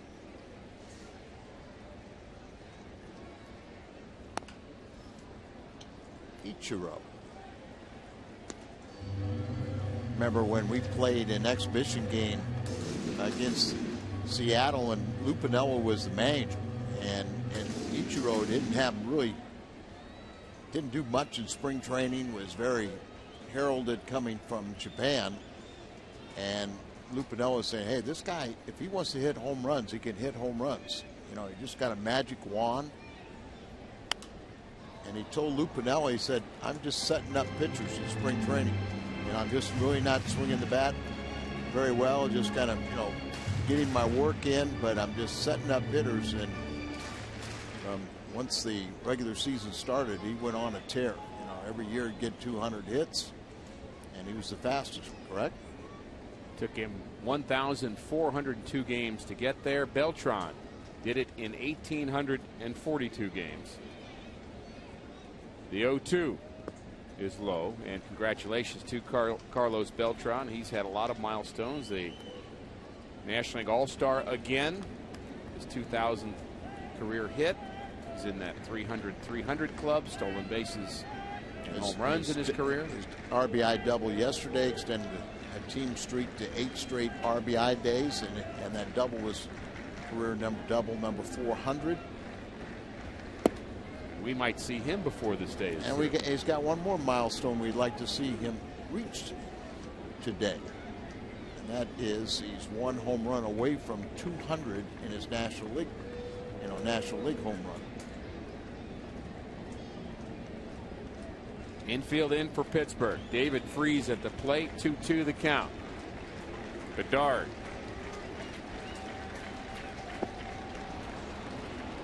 Swing and a miss, and held on to by McHenry at the plate. Brings in Yadier Molina. What's on tap tomorrow? The Colorado Rockies come to St. Louis. Kyle Loesch will be looking for his 8th victory.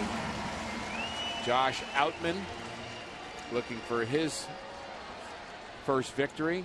Coverage begins at 6:30 on Fox Sports Midwest.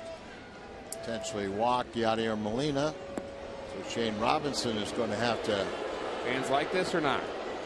I don't think they like it. Loud boos. It does make a lot of sense if you're Pittsburgh. Make the lesser hitter. And considering Molina is number 1 in the National League with runners in scoring position at 390. Kind of a no-brainer. I would agree. Shane Robinson could foil that strategy and also really pick up David Freese.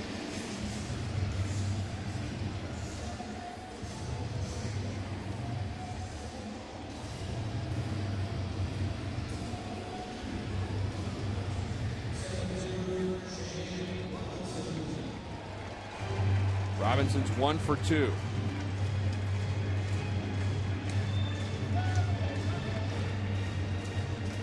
Chance to put the Cardinals on top here in the 5th.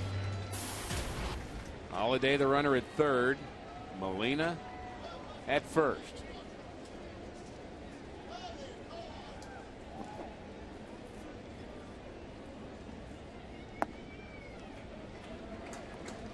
Curveball misses. Next pitch for Bedard will be pitch number 100. I haven't seen it for a while, and the last time we saw it, it backfired on the Cardinals. But spring training, one of Mike Matheny's big plays was start that runner at first base. They throw down, try to get in a rundown, and steal. Line drive, base hit up the middle, Robinson, and the Cardinals take the lead.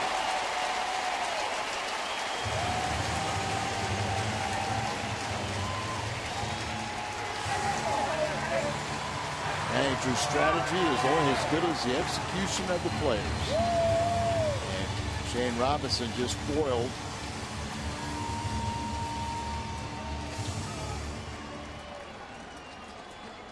And Earl's going to do a double switch, but another key part of that game was, or inning, was the tag up on the Alan Craig fly ball to left. Get himself over to third base and then come home. Breaks the 4-4 tie when the RBI single by Robinson, his second hit of the game. Cardinals have already scored 2 runs here in the 5th inning, threatening for more. Shane Robinson, the hero of the moment.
Harrison enters the game. He'll bat ninth for the Pirates. He plays second base. Walker's out of the game, and in his spot is our Mid-America Chevy dealers call to the bullpen, the right-hander Chris Resop. Resop retired all 3 batters he faced in the 9th inning on Friday night. He's one of those guys very capable of going multiple innings. He had an ERA just under 3 last month.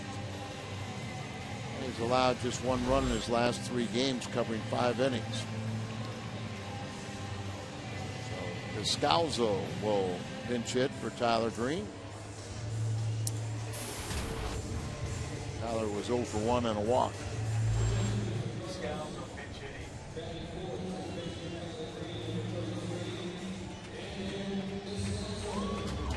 So the wheels are turning for both managers here in the 5th inning. Plenty of baseball ahead this afternoon.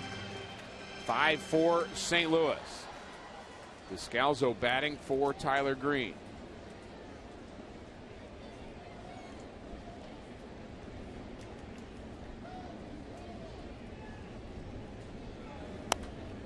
Descalzo did a nice job as a pinch hitter last year for St. Louis. He is 0 for 9 this year as a pinch hitter. He does have 1 RBI. He's 0 for his last 15. But had a few other guys that had 0-fers in this game and broke out of it. That's right. Be a good time for Daniel to do the same. Outfield fairly deep for Descalzo.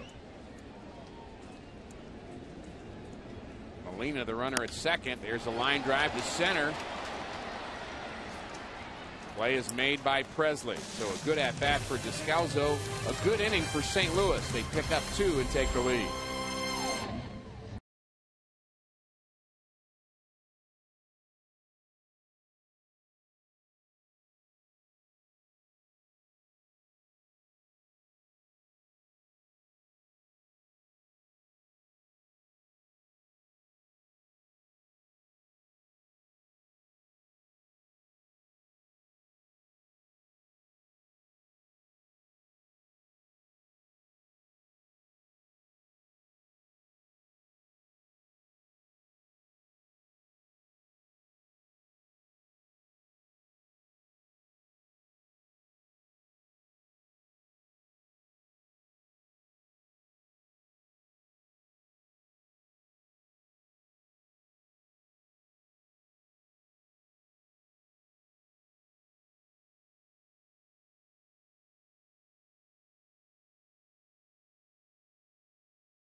Cardinals baseball on Fox Sports Midwest is brought to you by AT&T, the nation's largest 4G network. AT&T, rethink possible. And by Ford, the official vehicles of the Cardinals. Ice cream sundae. He said he doesn't want one. Are you kidding me? I'll have it. That's all happening at the Ford Plaza. That young man sleeping through his ice cream. He'll get one later. Old married couple.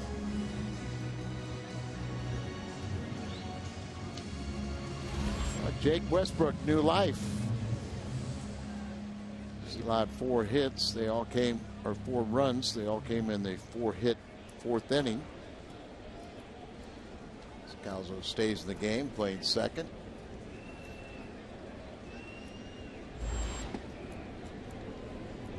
Westbrook with 88 pitches through 5.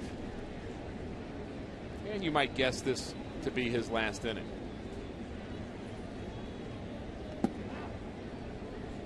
He's falling behind the count 2-0, but you're hoping he could have a single-digit inning and maybe go out and pitch a 7th. But we'll see. A day like today, 6 innings probably just fine. I was thinking that too, and we also have to project towards both these clubs' bullpens. 1-run game through 5. And that's where the Pirates have a distinct advantage. Their bullpen. They got at least, I can think right off the top of my head, 3 guys that kind of classified as long men in their bullpen. And then when you get down to the 8th and 9th inning, they got lockdown relievers. Jason Grilli having a nice season, as is Joel Hanrahan, the closer, who has 20 saves, an all-star, and he's 3rd in the National League with his 20 saves. There's Hanrahan on the left.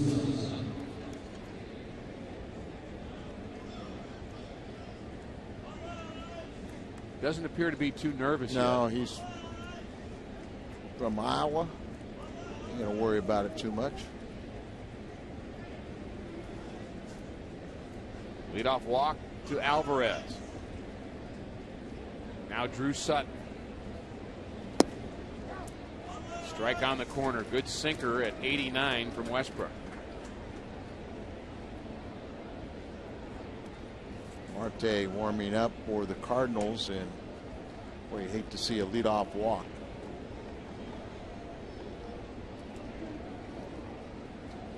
Just his first walk of the afternoon. Not the good time to do it. Team just got you a couple runs, give you the lead.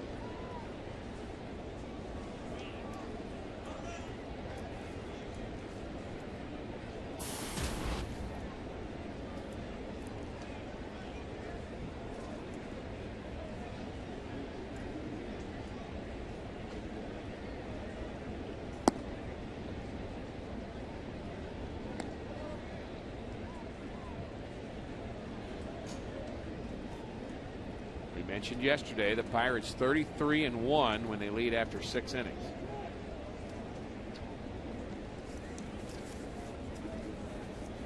We want to see what the Cardinals are.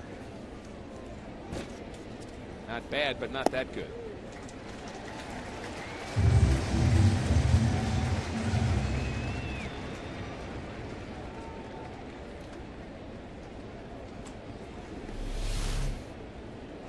Sutton, a bit of a late emergency hack, just trying to get the ball in play. Another strikeout for Westbrook. That's 6. In the notes, it does not detail what the Cardinals are leading after 6. Leading after 7, they're 37-2. It's a bunt attempt for a hit. Westbrook has it. Play at first. Close play, and he's safe at first. Bang bang play there. Carpenter tried to steal a bit of it by coming off the bag early. A bunt hit for Barmes. Well placed. Not much Westbrook could have done. You know, reached down, barehanded it, got rid of it as quick as possible. Bang bang play at first base. Good call. Yeah. And that may be it, as Mike Matheny walking out. Brisk, the quick pace. Marte ready and warm. Not hard to get warm here this afternoon.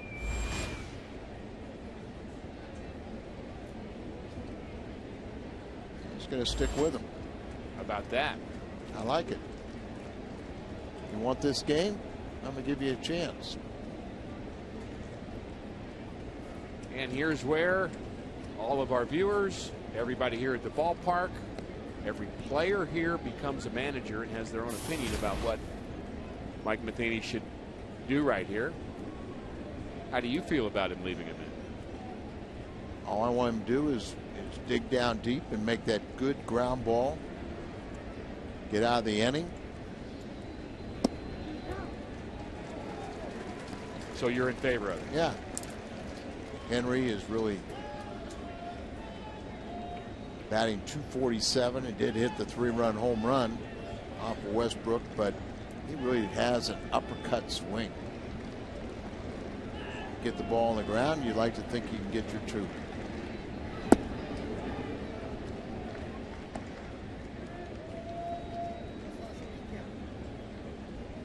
I mentioned he was one of the speakers Christian Day yesterday and did a nice job, right? Sure did. And the fans treated him well here. Well, and how about the fans stuck around? Line drive to right. Craig has it. Well hit. Westbrook retires McHenry. Starting at 4:45 every Friday home game, 200 autographed line tickets will be distributed at the new Bush Bash gate located next to Gate 5. Only fans with the line tickets will receive an autograph at Bush Bash.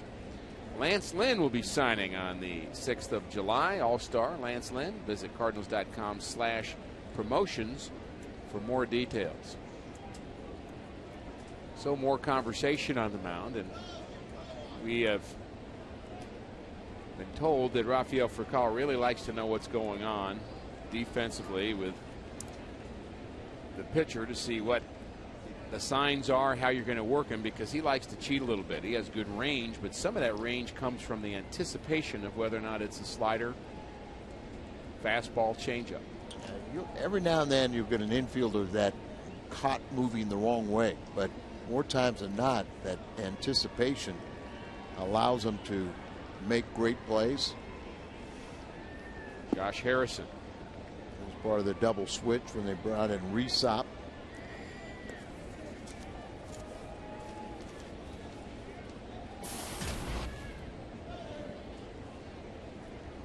He's been hitting left-handed pitchers very well. He was 0 for 1 in this series, coming off the bench. That was Friday night. Good slider from Westbrook. Batting .228 and just .217 with runners in scoring position. That's one of the parts of the decision for Mike Matheny is how quality are the pitches that Jake Westbrook is throwing right now. That last pitch was pretty solid. 1-1. Westbrook steps off. It's funny because you used to always talk about sinker ball pitchers were always had more life when they retired, so you didn't really worry about, when you get that pitch count at 102.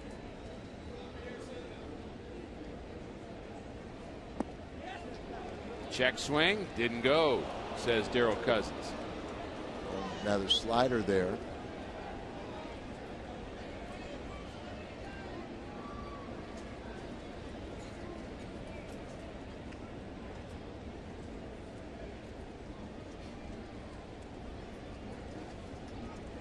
Two balls, one strike.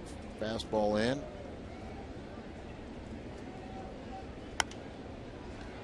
Fastball down and away, but fouls it off. Pirates are trying to win their 5th straight without their all-star center fielder Andrew McCutchen, who is out with a wrist issue today. Pirates have not won 5 straight games since September of 2010. 2-2. Slider.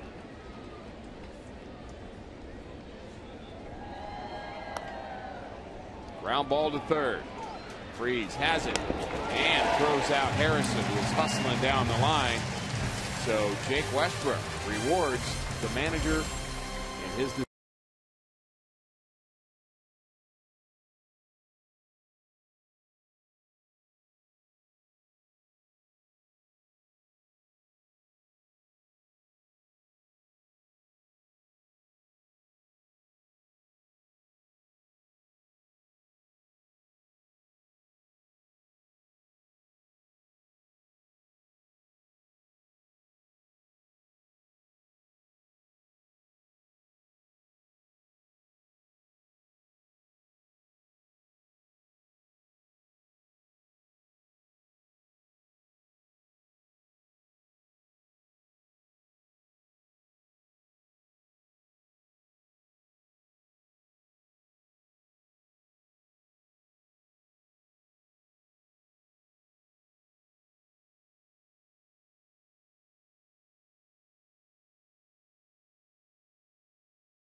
Bottom of the 6th inning, 5-4 St. Louis. Our AT&T trivia question: what two teams changed managers after winning the World Series in the previous season? What two teams have done that other than the Cardinals, who certainly have done it? The A's in 1973 and the Pirates in 1971. Dick Williams with the A's and Danny Murtaugh.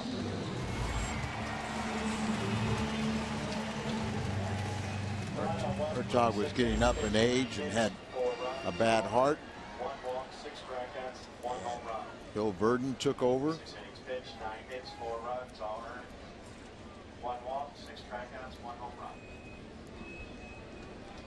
Westbrook's afternoon is through. Skip Schumacher pinch hits for him. Boy, it seemed like Jake was every inning had guys in scoring position. Really had to gut his way through and just had the one bad inning. Hoping to win his 7th game.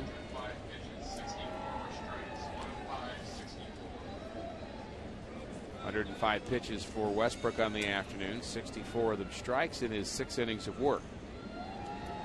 Give up 9 hits.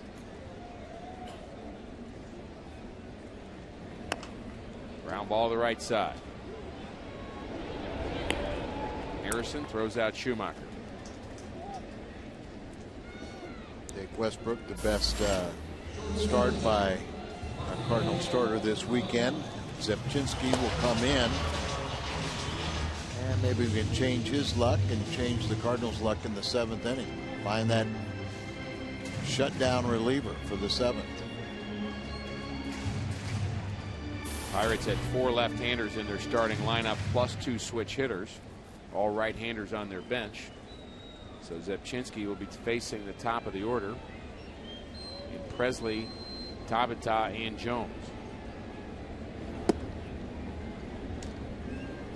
Shows you how important your bullpen is and how important Zepchinski is to the fate of this team. Last season, he was one of the big reasons why the bullpen was so effective in the second half, as he came in that big trade. Revamped the bullpen. Tom McClellan went from the rotation back to the bullpen as Jackson took his spot in the rotation, then Dotel and Zepchinski really solidified and helped out in the bullpen. Turned it into a Cardinal strength. One attempt by Furcal. Off balance throw, and he is retired. How about that play? 13 errors for Alvarez at third base, but we've seen him make those type of plays this weekend. His confidence just appears to be growing by the minute. Comes in here, bare hands it, strong throw on the run. Furcal thinks he's got a base hit, running hard all the way, almost makes a perfect bunt, and yet gets thrown out. Very nice play. Brings in Matt Carpenter. He scored twice. Singled in the 3rd, was hit by a pitch in the 5th.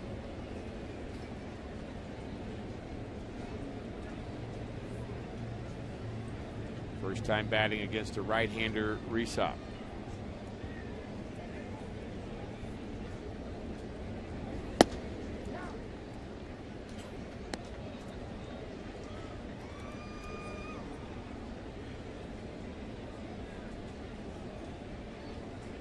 Hit on that right hand. Yeah, that tape job looks almost more like a blister. Sure does.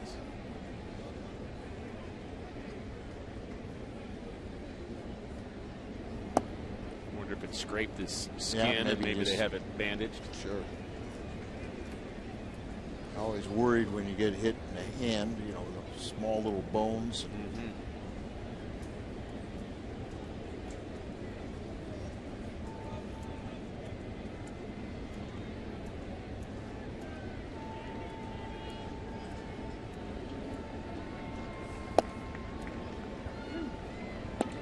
Yadier Molina bat day here at the ballpark.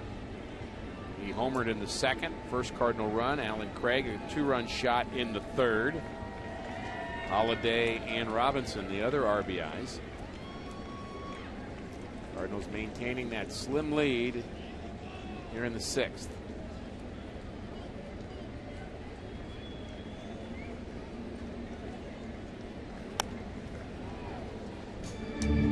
Right hand came off the bat on that swing. Notice that.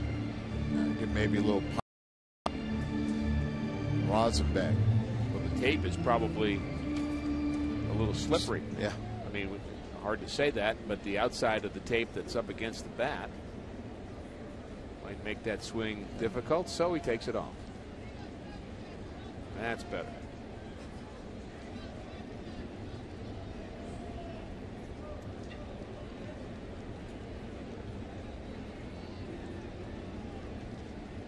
The 2-2. And it's a strike on the outside corner. Carpenter is retired.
Final position on the National League All-Star team, and these are the 5 guys you get to vote for.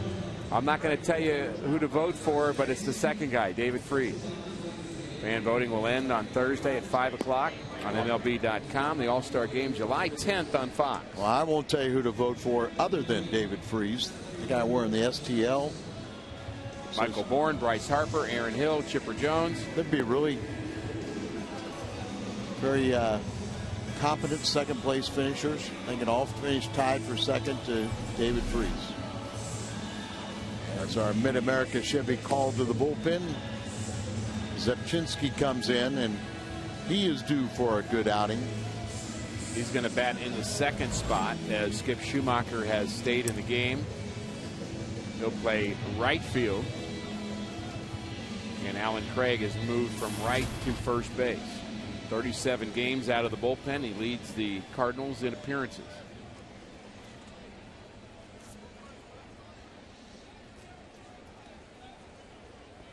There's Craig at first.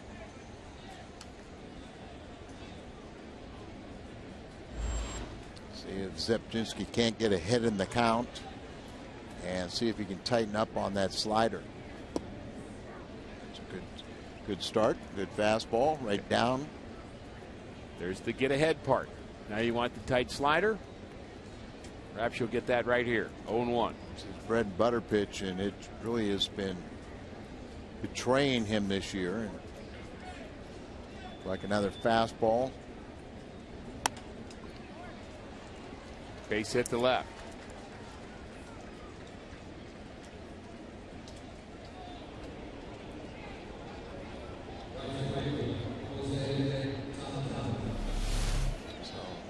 Set up inside.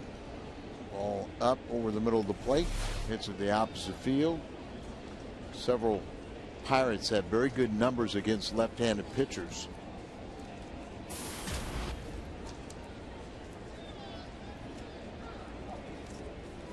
Cardinals just hoping to tie a 3-inning game.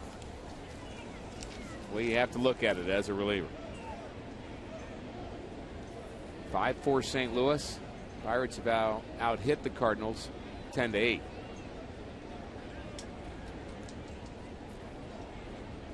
Marte and Boggs warming up.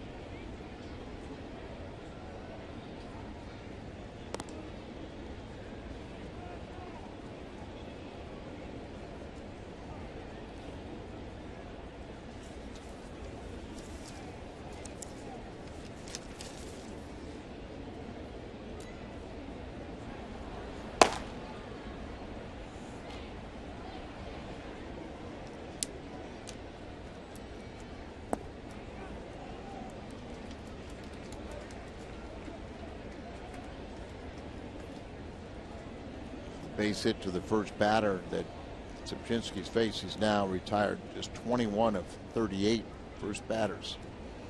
That's a key statistic for a reliever, especially if you're coming in with men on base. Avataz 1 for 3. Ground ball back to Zepchinski. To short for 1, on to first, double play. Just like that. 1 pitch, 2 outs.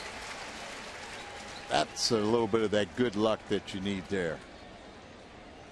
Like Colin, Scouts are trying to get it together, but pitcher, you know who's covering at the bag. You throw it right over the bag, a little bit low, but Colin has that tremendously strong throwing arm and won it chest high. But he was able to complete the double play, and boy, that's a pick-me-up. Good sinking action on that pitch from Zepchinski. Now facing the lefty Garrett Jones. I'm surprised where is Casey McGee? He's swinging on deck. Fly ball to center. And it's dropped. You can almost see him like almost stumbling right before it, but Shane Robinson just kicking himself, recognized as the best defensive outfielder in the organization, and just an easy play, and he drops it.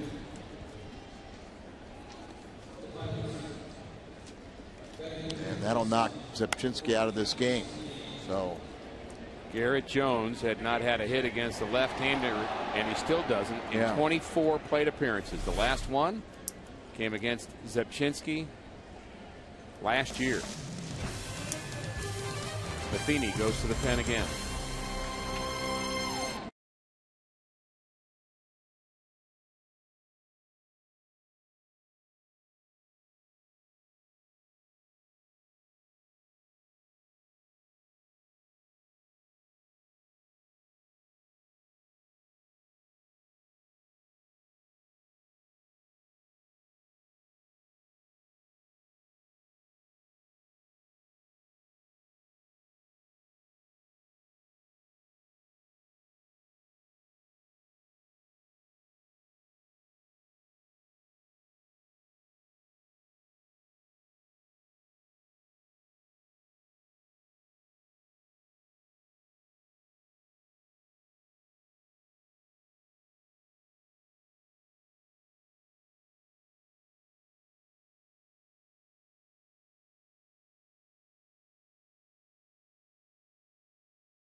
summer as baseball's greatest stars battle for home field advantage in the Fall Classic. The road to the World Series begins with the 2012 MLB All-Star Game, Tuesday, July 10th at 6:30 on Fox.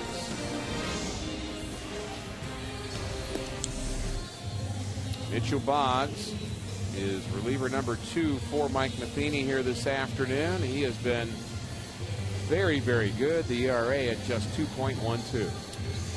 He's thrown 7 consecutive scoreless appearances. He ranks 5th in the National League with allowing only 10.5% inherited runners. Casey McGee will pinch hit here. He's been on a tear against the left-handed pitching, so Cardinals should be in the dugout, but Shane Robinson was trying to make that play, just dropped it. Now Boggs has to pitch around to the air. McGee's been good as a pinch hitter. Takes strike 1.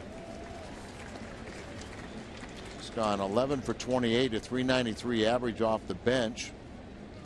6 of his last 14 at bats, 6 hits in the last 14 against left-handers. So another reason why you wanted to bring in the right-handed Boggs. Slider misses. Potential tying run is at second base. That's in Garrett Jones. He reached on the 2-base error by Robinson. Robinson has the go-ahead hit so far. Base hit that happened in the 5th. Schumacher very deep out and right. Medium fly ball to center field. Robinson squeezes that one. Pirates are retired here in the 7th thanks to Mitchell Boggs. Time to stretch.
Presented by the authority of the St. Louis Cardinals and may not be reproduced or retransmitted in any form. And the accounts and descriptions of this game may not be disseminated without the express written consent of the St. Louis Cardinals. 5-4 Redbirds. We have completed our 7th inning stretch. And a new Pirate pitcher is the right-hander, Juan Cruz. Juan has been around quite a while. Opponents are batting .304 against him. He has been scored upon twice in his last 9 games, and 4 of his last 5 runs have all come off of home runs. Got off to a good start. 11 scoreless innings in his first 12 games. 0 ERA in April, 2.61 in May, almost 6 last month. And one of the hottest hitters right now is first man he'll face.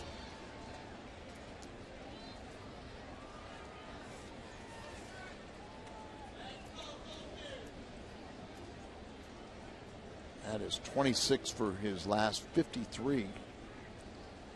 2 home runs and 14 RBIs in his last 13 games.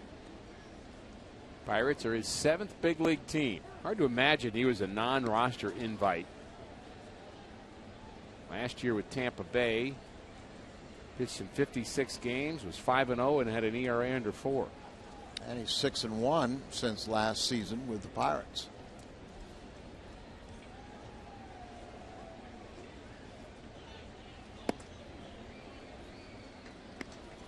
Matt Holliday, 491 with that 26 for 53. This year he's hit 382 against Pirates and 313 here at Busch. Holliday, Cruz, and Freeze in the Cardinals' 7th. Looking to extend their lead. Ground ball to the left side. It's going to be a tough play. And the ball rolls foul. Bad break for Matt Holliday. That kind of hit the edge of the grass, and that just kicked it into foul territory. So Alvarez did the best thing he could. Hit right there on the edge, and then just threw it foul. And it's going to be another real test for him. And really, the only play he had was to let it go. 37,821 Cardinal fans on hand here this afternoon at Busch Stadium. I think the last 2 days we would definitely have over 45,000 like we did Friday night. But I think some people kind of feared the heat and a day game. And what a tribute to the fans that have stuck around.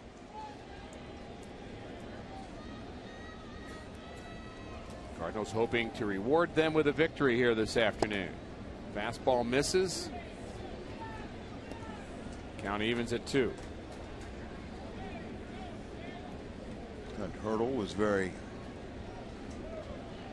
gracious in describing the Cardinal fans, how well they behave and how truly knowledgeable. He said for the moment you walk out of the hotel was an autograph seeker or just somebody wishing you well. They all clad in red, but they're saying, you know, good luck, do this, do that. And it's always been a selling point. Like the way he said, they're fans, but they're not fanatics. Right. That was a good way of putting it. Clint was on our pregame show with Mike Shannon. Enjoyed that visit. Matt Holliday, a leadoff walk. This is his 40th walk of the season. Alan Craig, a big hit in this game. 2-run shot in the 3rd.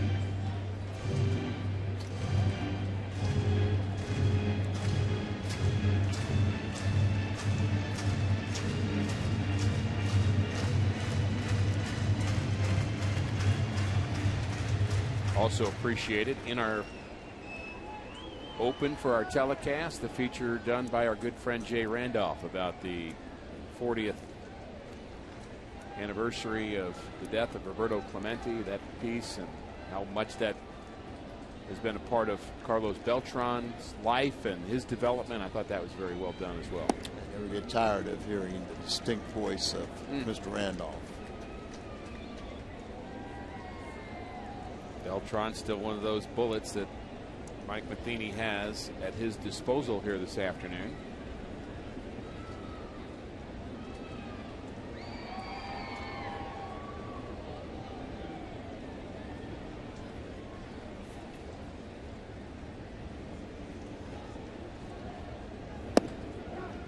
High strike. 1-1.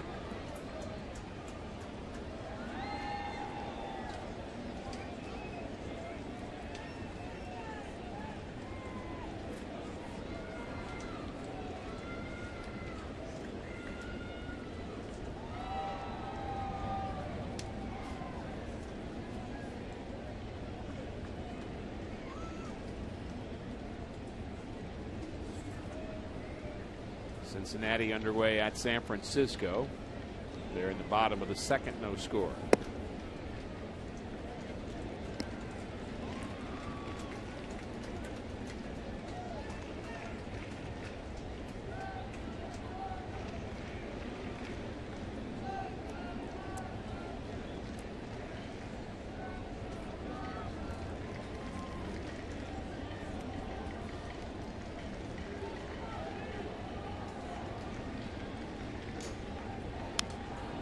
Good swing by Craig. Fouls it straight back.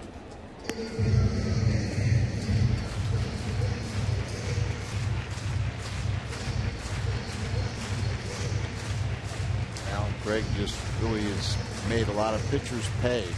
As go back to 3 years ago, Mark McGuire's first year as a hitting coach, and he just raved about 2 young hitters.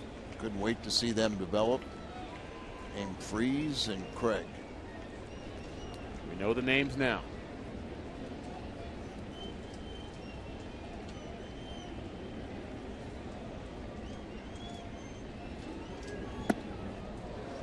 Just as we will know the name Colton Wong at some point. Perhaps James Ramsey, who we met earlier this week, the Cardinals' first-round draft choice.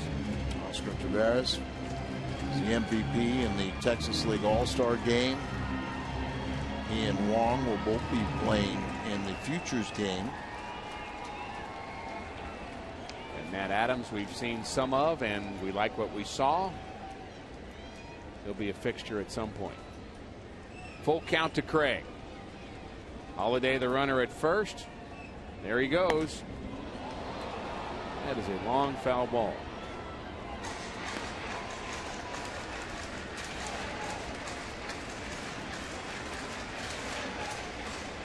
You don't expect to get a foul ball when you're sitting in that particular seat.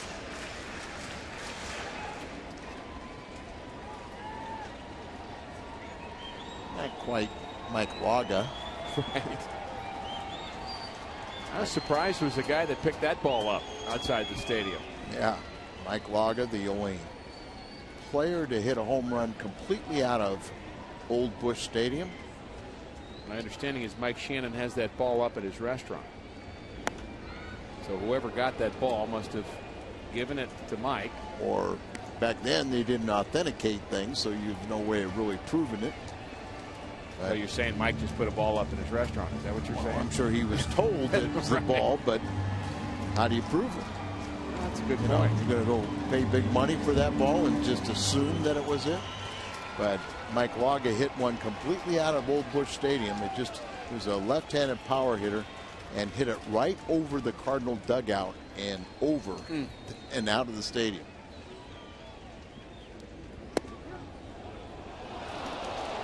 Strike on the outside corner. Holiday not running on that particular pitch, and it was a good thing. Long day for Jim Wolf back there, and yeah, caught a lot of the plate. Not more than what Alan Craig thought. Wolf's done a nice job. Known as one of the best balls and strikes umpires in baseball. And you just hoping to the Heat today, he's just seeing one baseball. David Freese is 1 for 3. Broken bat hit in the third.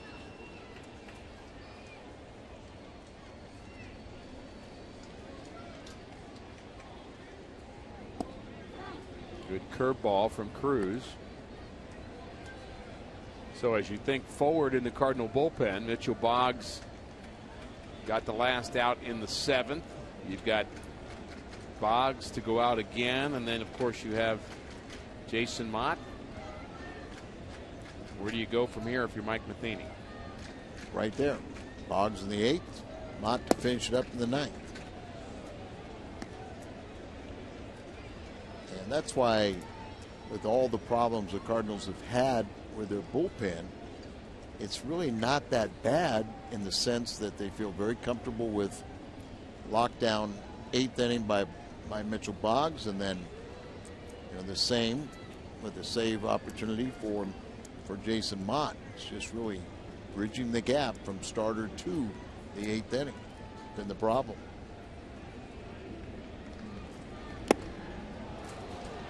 Freese strikes out for the second time.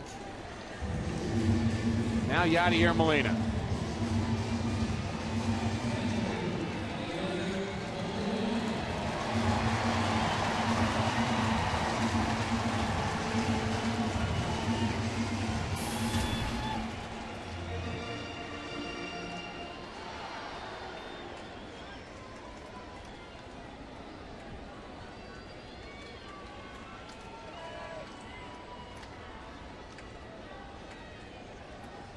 Yachty homered in the second. Fly ball to center. Out number 3. On to the 8th. 5-4 St. Louis.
For our Bomberito Sports Update with Jim Hayes. Jim?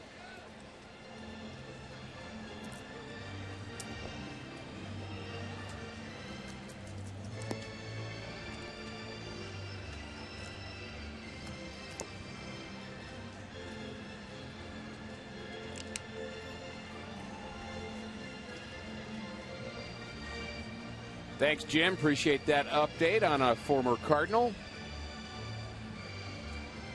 Carlos Beltran, National League All-Star starter. Still available on the bench for Mike Matheny today. Mitchell Boggs out for his first full inning of work.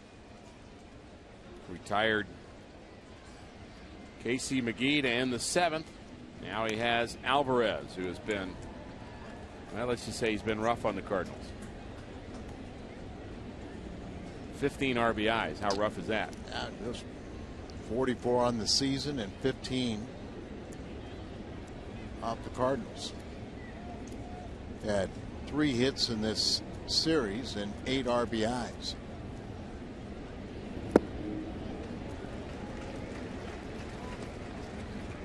Boggs got the final out in the 7th inning. Mentioned his last time out was his 7th consecutive scoreless appearance. Pitching with a lot more confidence.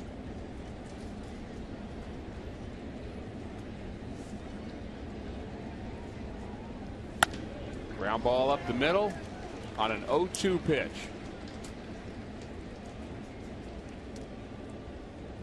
Base hit Alvarez. Pirates not done.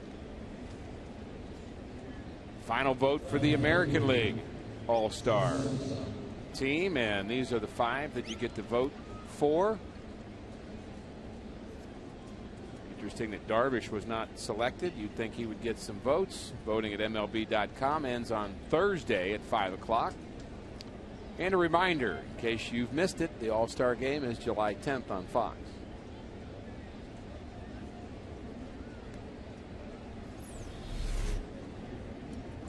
Alvarez do something to his foot.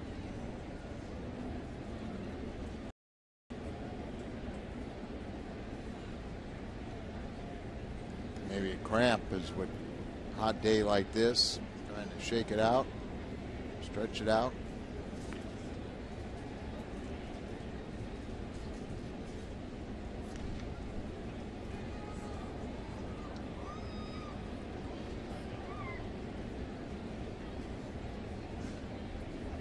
Andrew McCutchen, well, wants to become a pitcher. And what he's doing, working on his mechanics.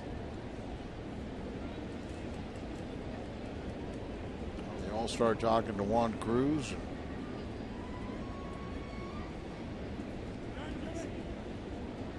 They're going to take him out of this ball game. Eric Fryer.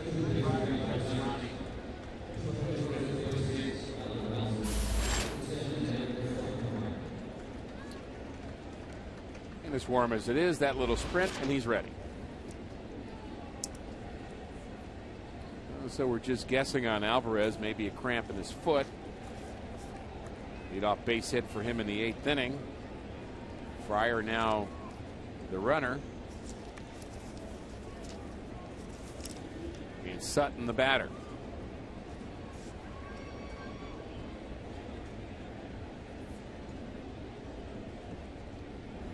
Not sure you can quite say that Fryer really earned his promotion.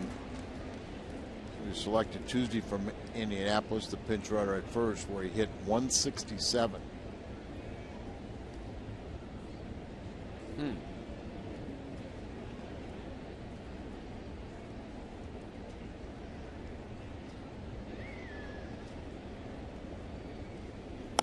Ground ball to the left side. Diving play by Freese, and he can't throw anybody out. Saves a double, but infield hit for Sutton. And Mitchell Boggs with some trouble here in the 8th. Jason Mott warming up. Hopefully he didn't have to come in there. Great effort from David Freese, but he just couldn't do anything. And sometimes the best thing you do is put it in your pocket. Don't try and complicate things and make a miraculous throw and throw it away. Clint Barmas. Bunting situation for him. Takes ball 1. Yachty looks to be calling to Alan Craig to charge harder. Part of the catcher's job is to police what goes on the infield. And they're going to want to be aggressive, try to get this lead runner, Fryer, at third.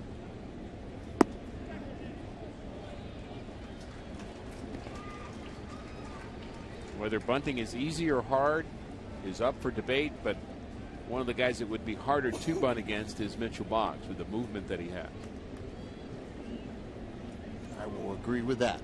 There we go. I knew we'd agree on something, Al. A couple more steps in is Alan Craig at first. Boggs is ready. The 1-1 in the dirt, gets away from Molina, but he runs it down quickly.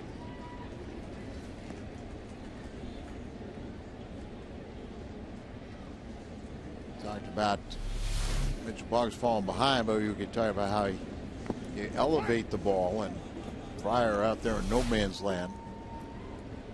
Elevate the ball and try and get the ball hit in the air so you can an easy pop up.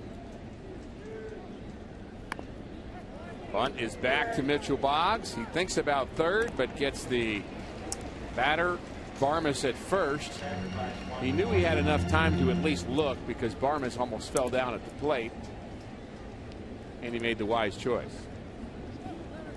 Successful sacrifice.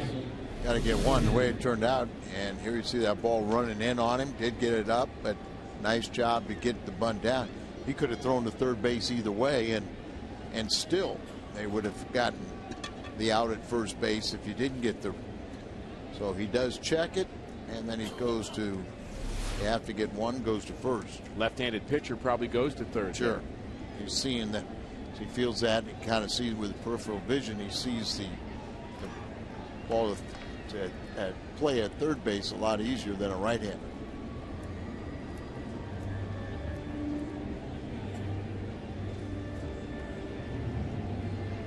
Mott is ready if they want to go for the strikeouts.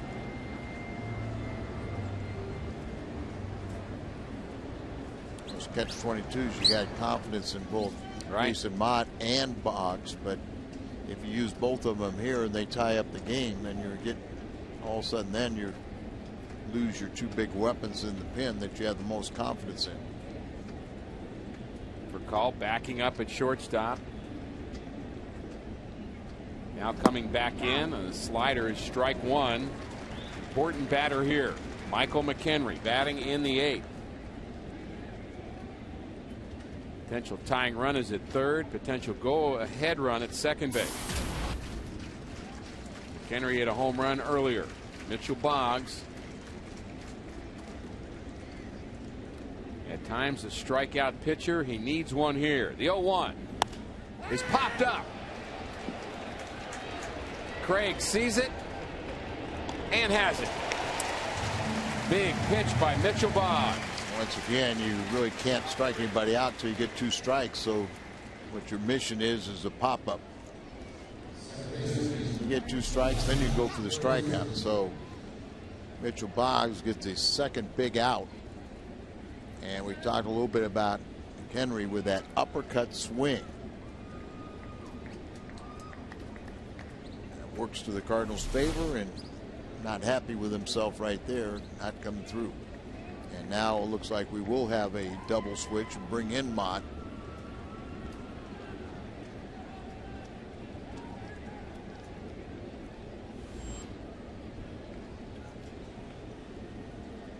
John Jay has a glove.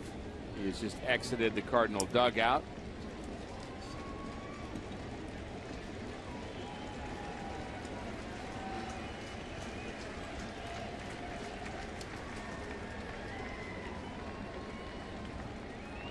Quite a few changes here. Schumacher headed to the infield. We'll sort it all out and have it all for you.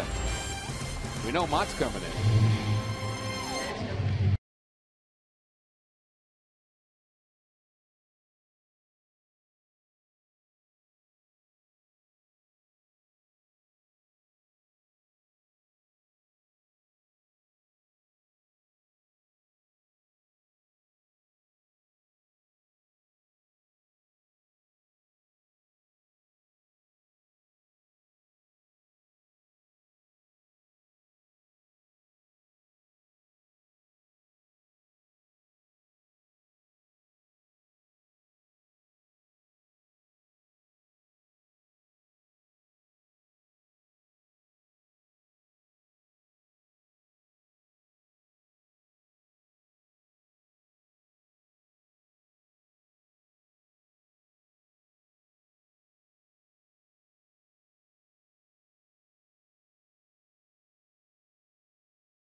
Mitchell Boggs. He retires Michael McHenry with this pitch. Big pitch in this game. He pops him up. So far, good job by the Cardinals bullpen. Now it's up to Jason Mott. A lot of changes for the Cardinals. Schumacher has moved from right to second base. Descalzo second to third. Jay's in center and Robinson's in right. Mott picked up save 15 and 16 in his last 2 appearances. He had 8 saves in June.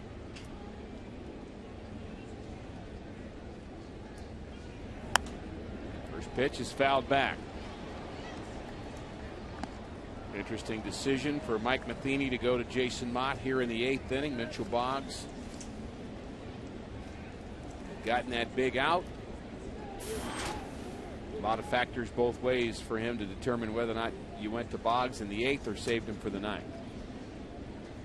And it's all up to Jason Mott whether you agree or disagree with it. If he gets him out, still may not agree or disagree, but it should make life a lot easier.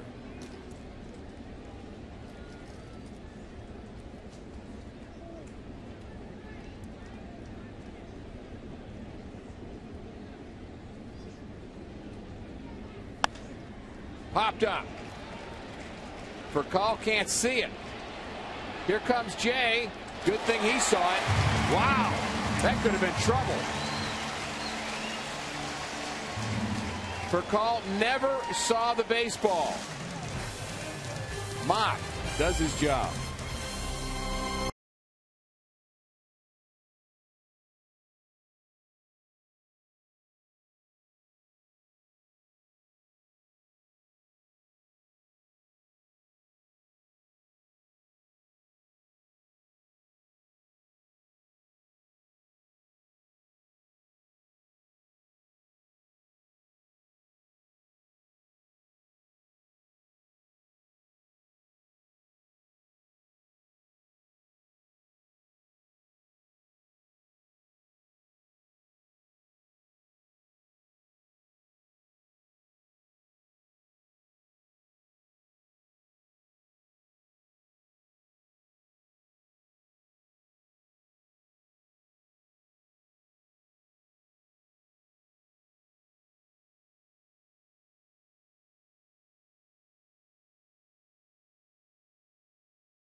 Cardinals baseball on Fox Sports Midwest is brought to you by Bud Light Lime. Summer is calling. And by the State of Missouri Tobacco Quit Line. Call 1-800-QUIT-NOW. St. Louis City skyline. 5-4 Cardinals. Surviving a scare in the top of the 8th inning. Good work out of the bullpen. Mitchell Boggs and Jason Mott. Cardinals hoping to add on here in the bottom of the 8th inning against the lefty reliever, Tony Watson.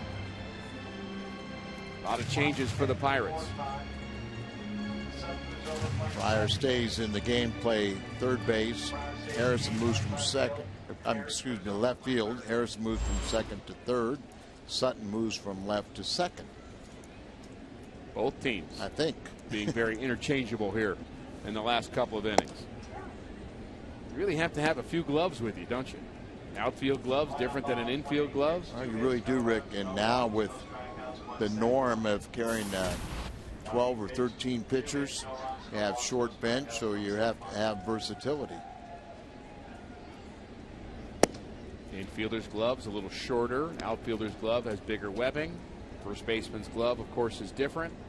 You know, at the H web. Middle infielders will use smaller gloves than the third baseman would.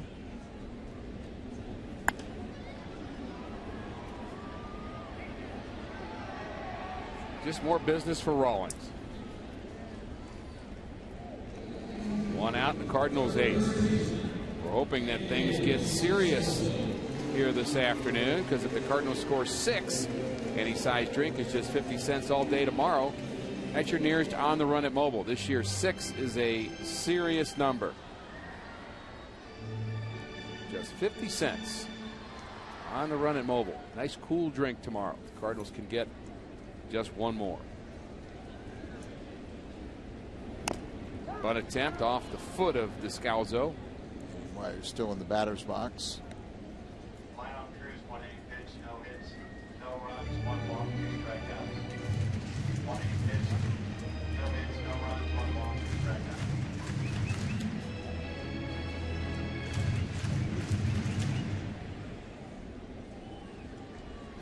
One more look at the Central Division. Cardinals 2.5 games behind Pittsburgh.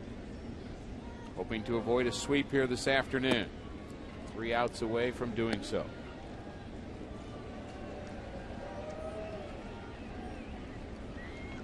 San Francisco has scored in the bottom of the third. They lead Cincinnati 1-0. Reds hitting in the fourth. Line drive, base hit to Scalzo. There you go. Breaks the 0 for 16. And if you be part of a winning game, you just feel so much better about yourself. And to get it off a left-hander, that's even all the better.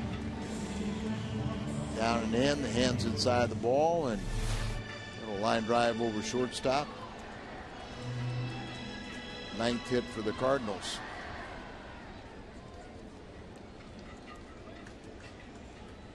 Watson in this game as the Cardinals have emptied their bench. All their lefties are in a row here. Scalzo with the hit.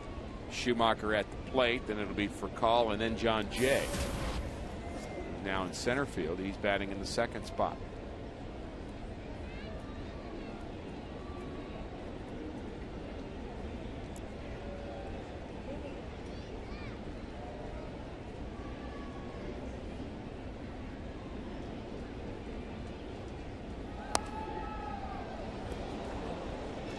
Pirates probably could have done more with their 12 hits. They've stranded a few. They've had runners in scoring position. They've only left 8 on. Cardinals 7 to this point, but it seemed like they had guys in scoring position every inning. It's not only how many you leave on, but where they are when they're on. That's right.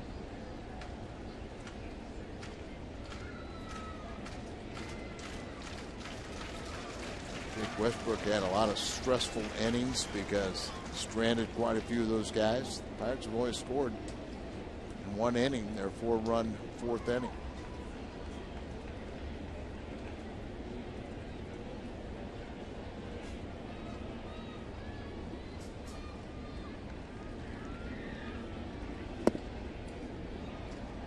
Not a quality start by the numbers for Jake Westbrook, but not a bad start.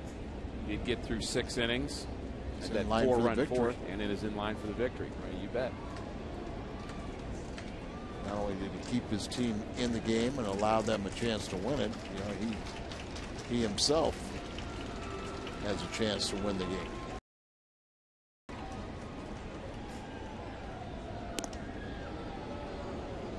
Only walked 1. Talked about the importance of his control. And he struck out 6.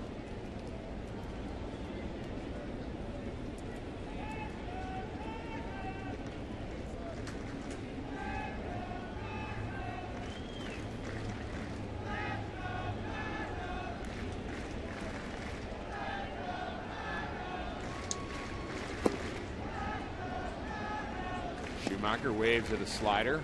1-2.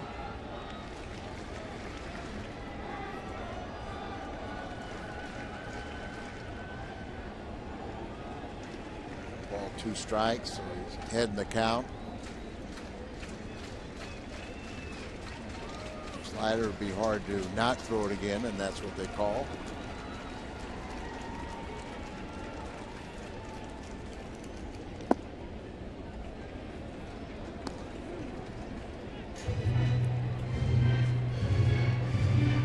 Years ago, Skip really had a tough time facing left-handers.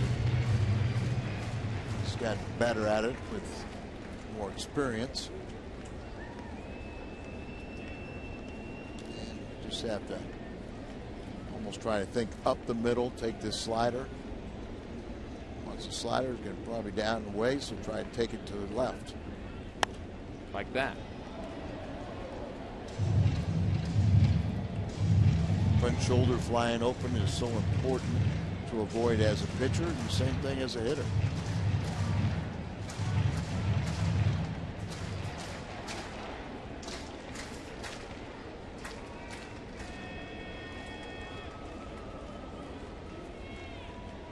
That's ball away. Ground ball to left side. Harrison second for 1. On to first. And it's a double play. Cardinals are retired in the 8th. On to the 9th. Up to Jason Mott to close it out.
right after this game ends, and the Cardinals are hoping that it ends in 3 outs. Jason Mott back to the hill.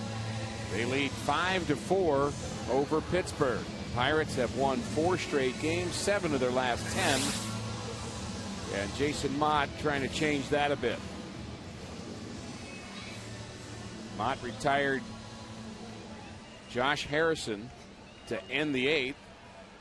And now he has the top of the order for the Pirates, Presley, Tabata, and Jones. And a reminder that Alvarez has been taken from this game. McCutchen is dealing with a wrist issue. So the Pirates trying to win this one without their 2 best. And we don't know about the availability of McCutchen. If he could pinch hit, that puts a little fear in Mike Matheny.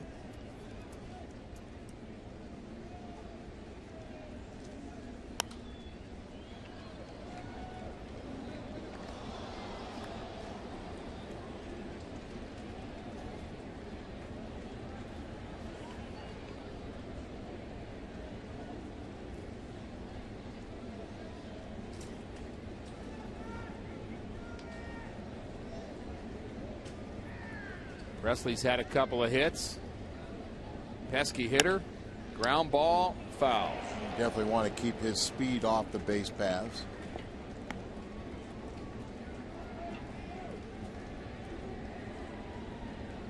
Scare for the Cardinals in the bottom of the last inning. Top of the last inning. For Kyle, can't find it. John Jay tracked it, started screaming, and hauls it in. That was with the go-ahead run at third base. Second, third. On a ball like that, you know, they not only tie it, they probably take the lead. 2 outs, they're running. Hit high enough. That ball drops, and it's a 6-5 lead for Pirates. Yeah, a long night for everybody. Ooh. 1-2 to Presley. Mott's ready. And it's strike 3 on the outside corner. Hit a spot there, didn't he? He did it with a 98-mile-an-hour fastball. Perfectly placed.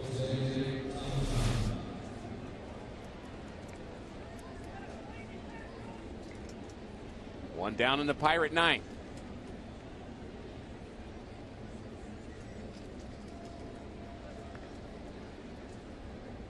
There's the all-star and very deserving. McCutchen now to this game with a wrist injury. Does not look as if he is available. No.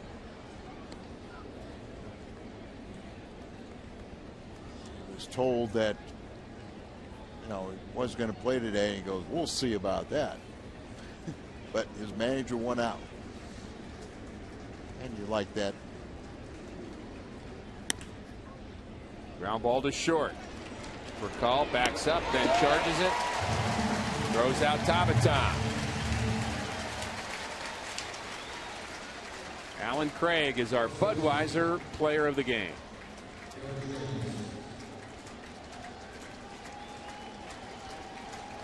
Two-run home run came in the third.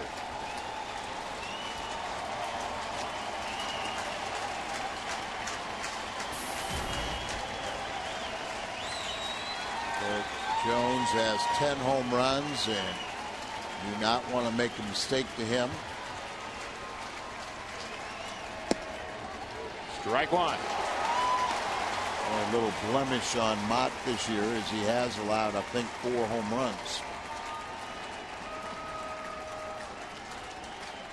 Looking for save number 17.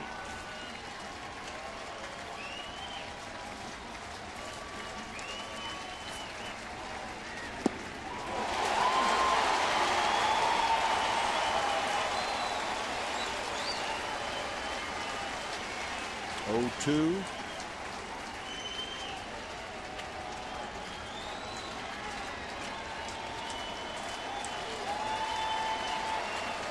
About 5 home runs. Swing and a miss. Mott strikes out Jones, and the Cardinals the sweep here this afternoon by beating the Pirates 5-4. Good job, Jason Mott. Save number 17. Don't go away. The Missouri Lottery Cardinals Live postgame show is coming up next.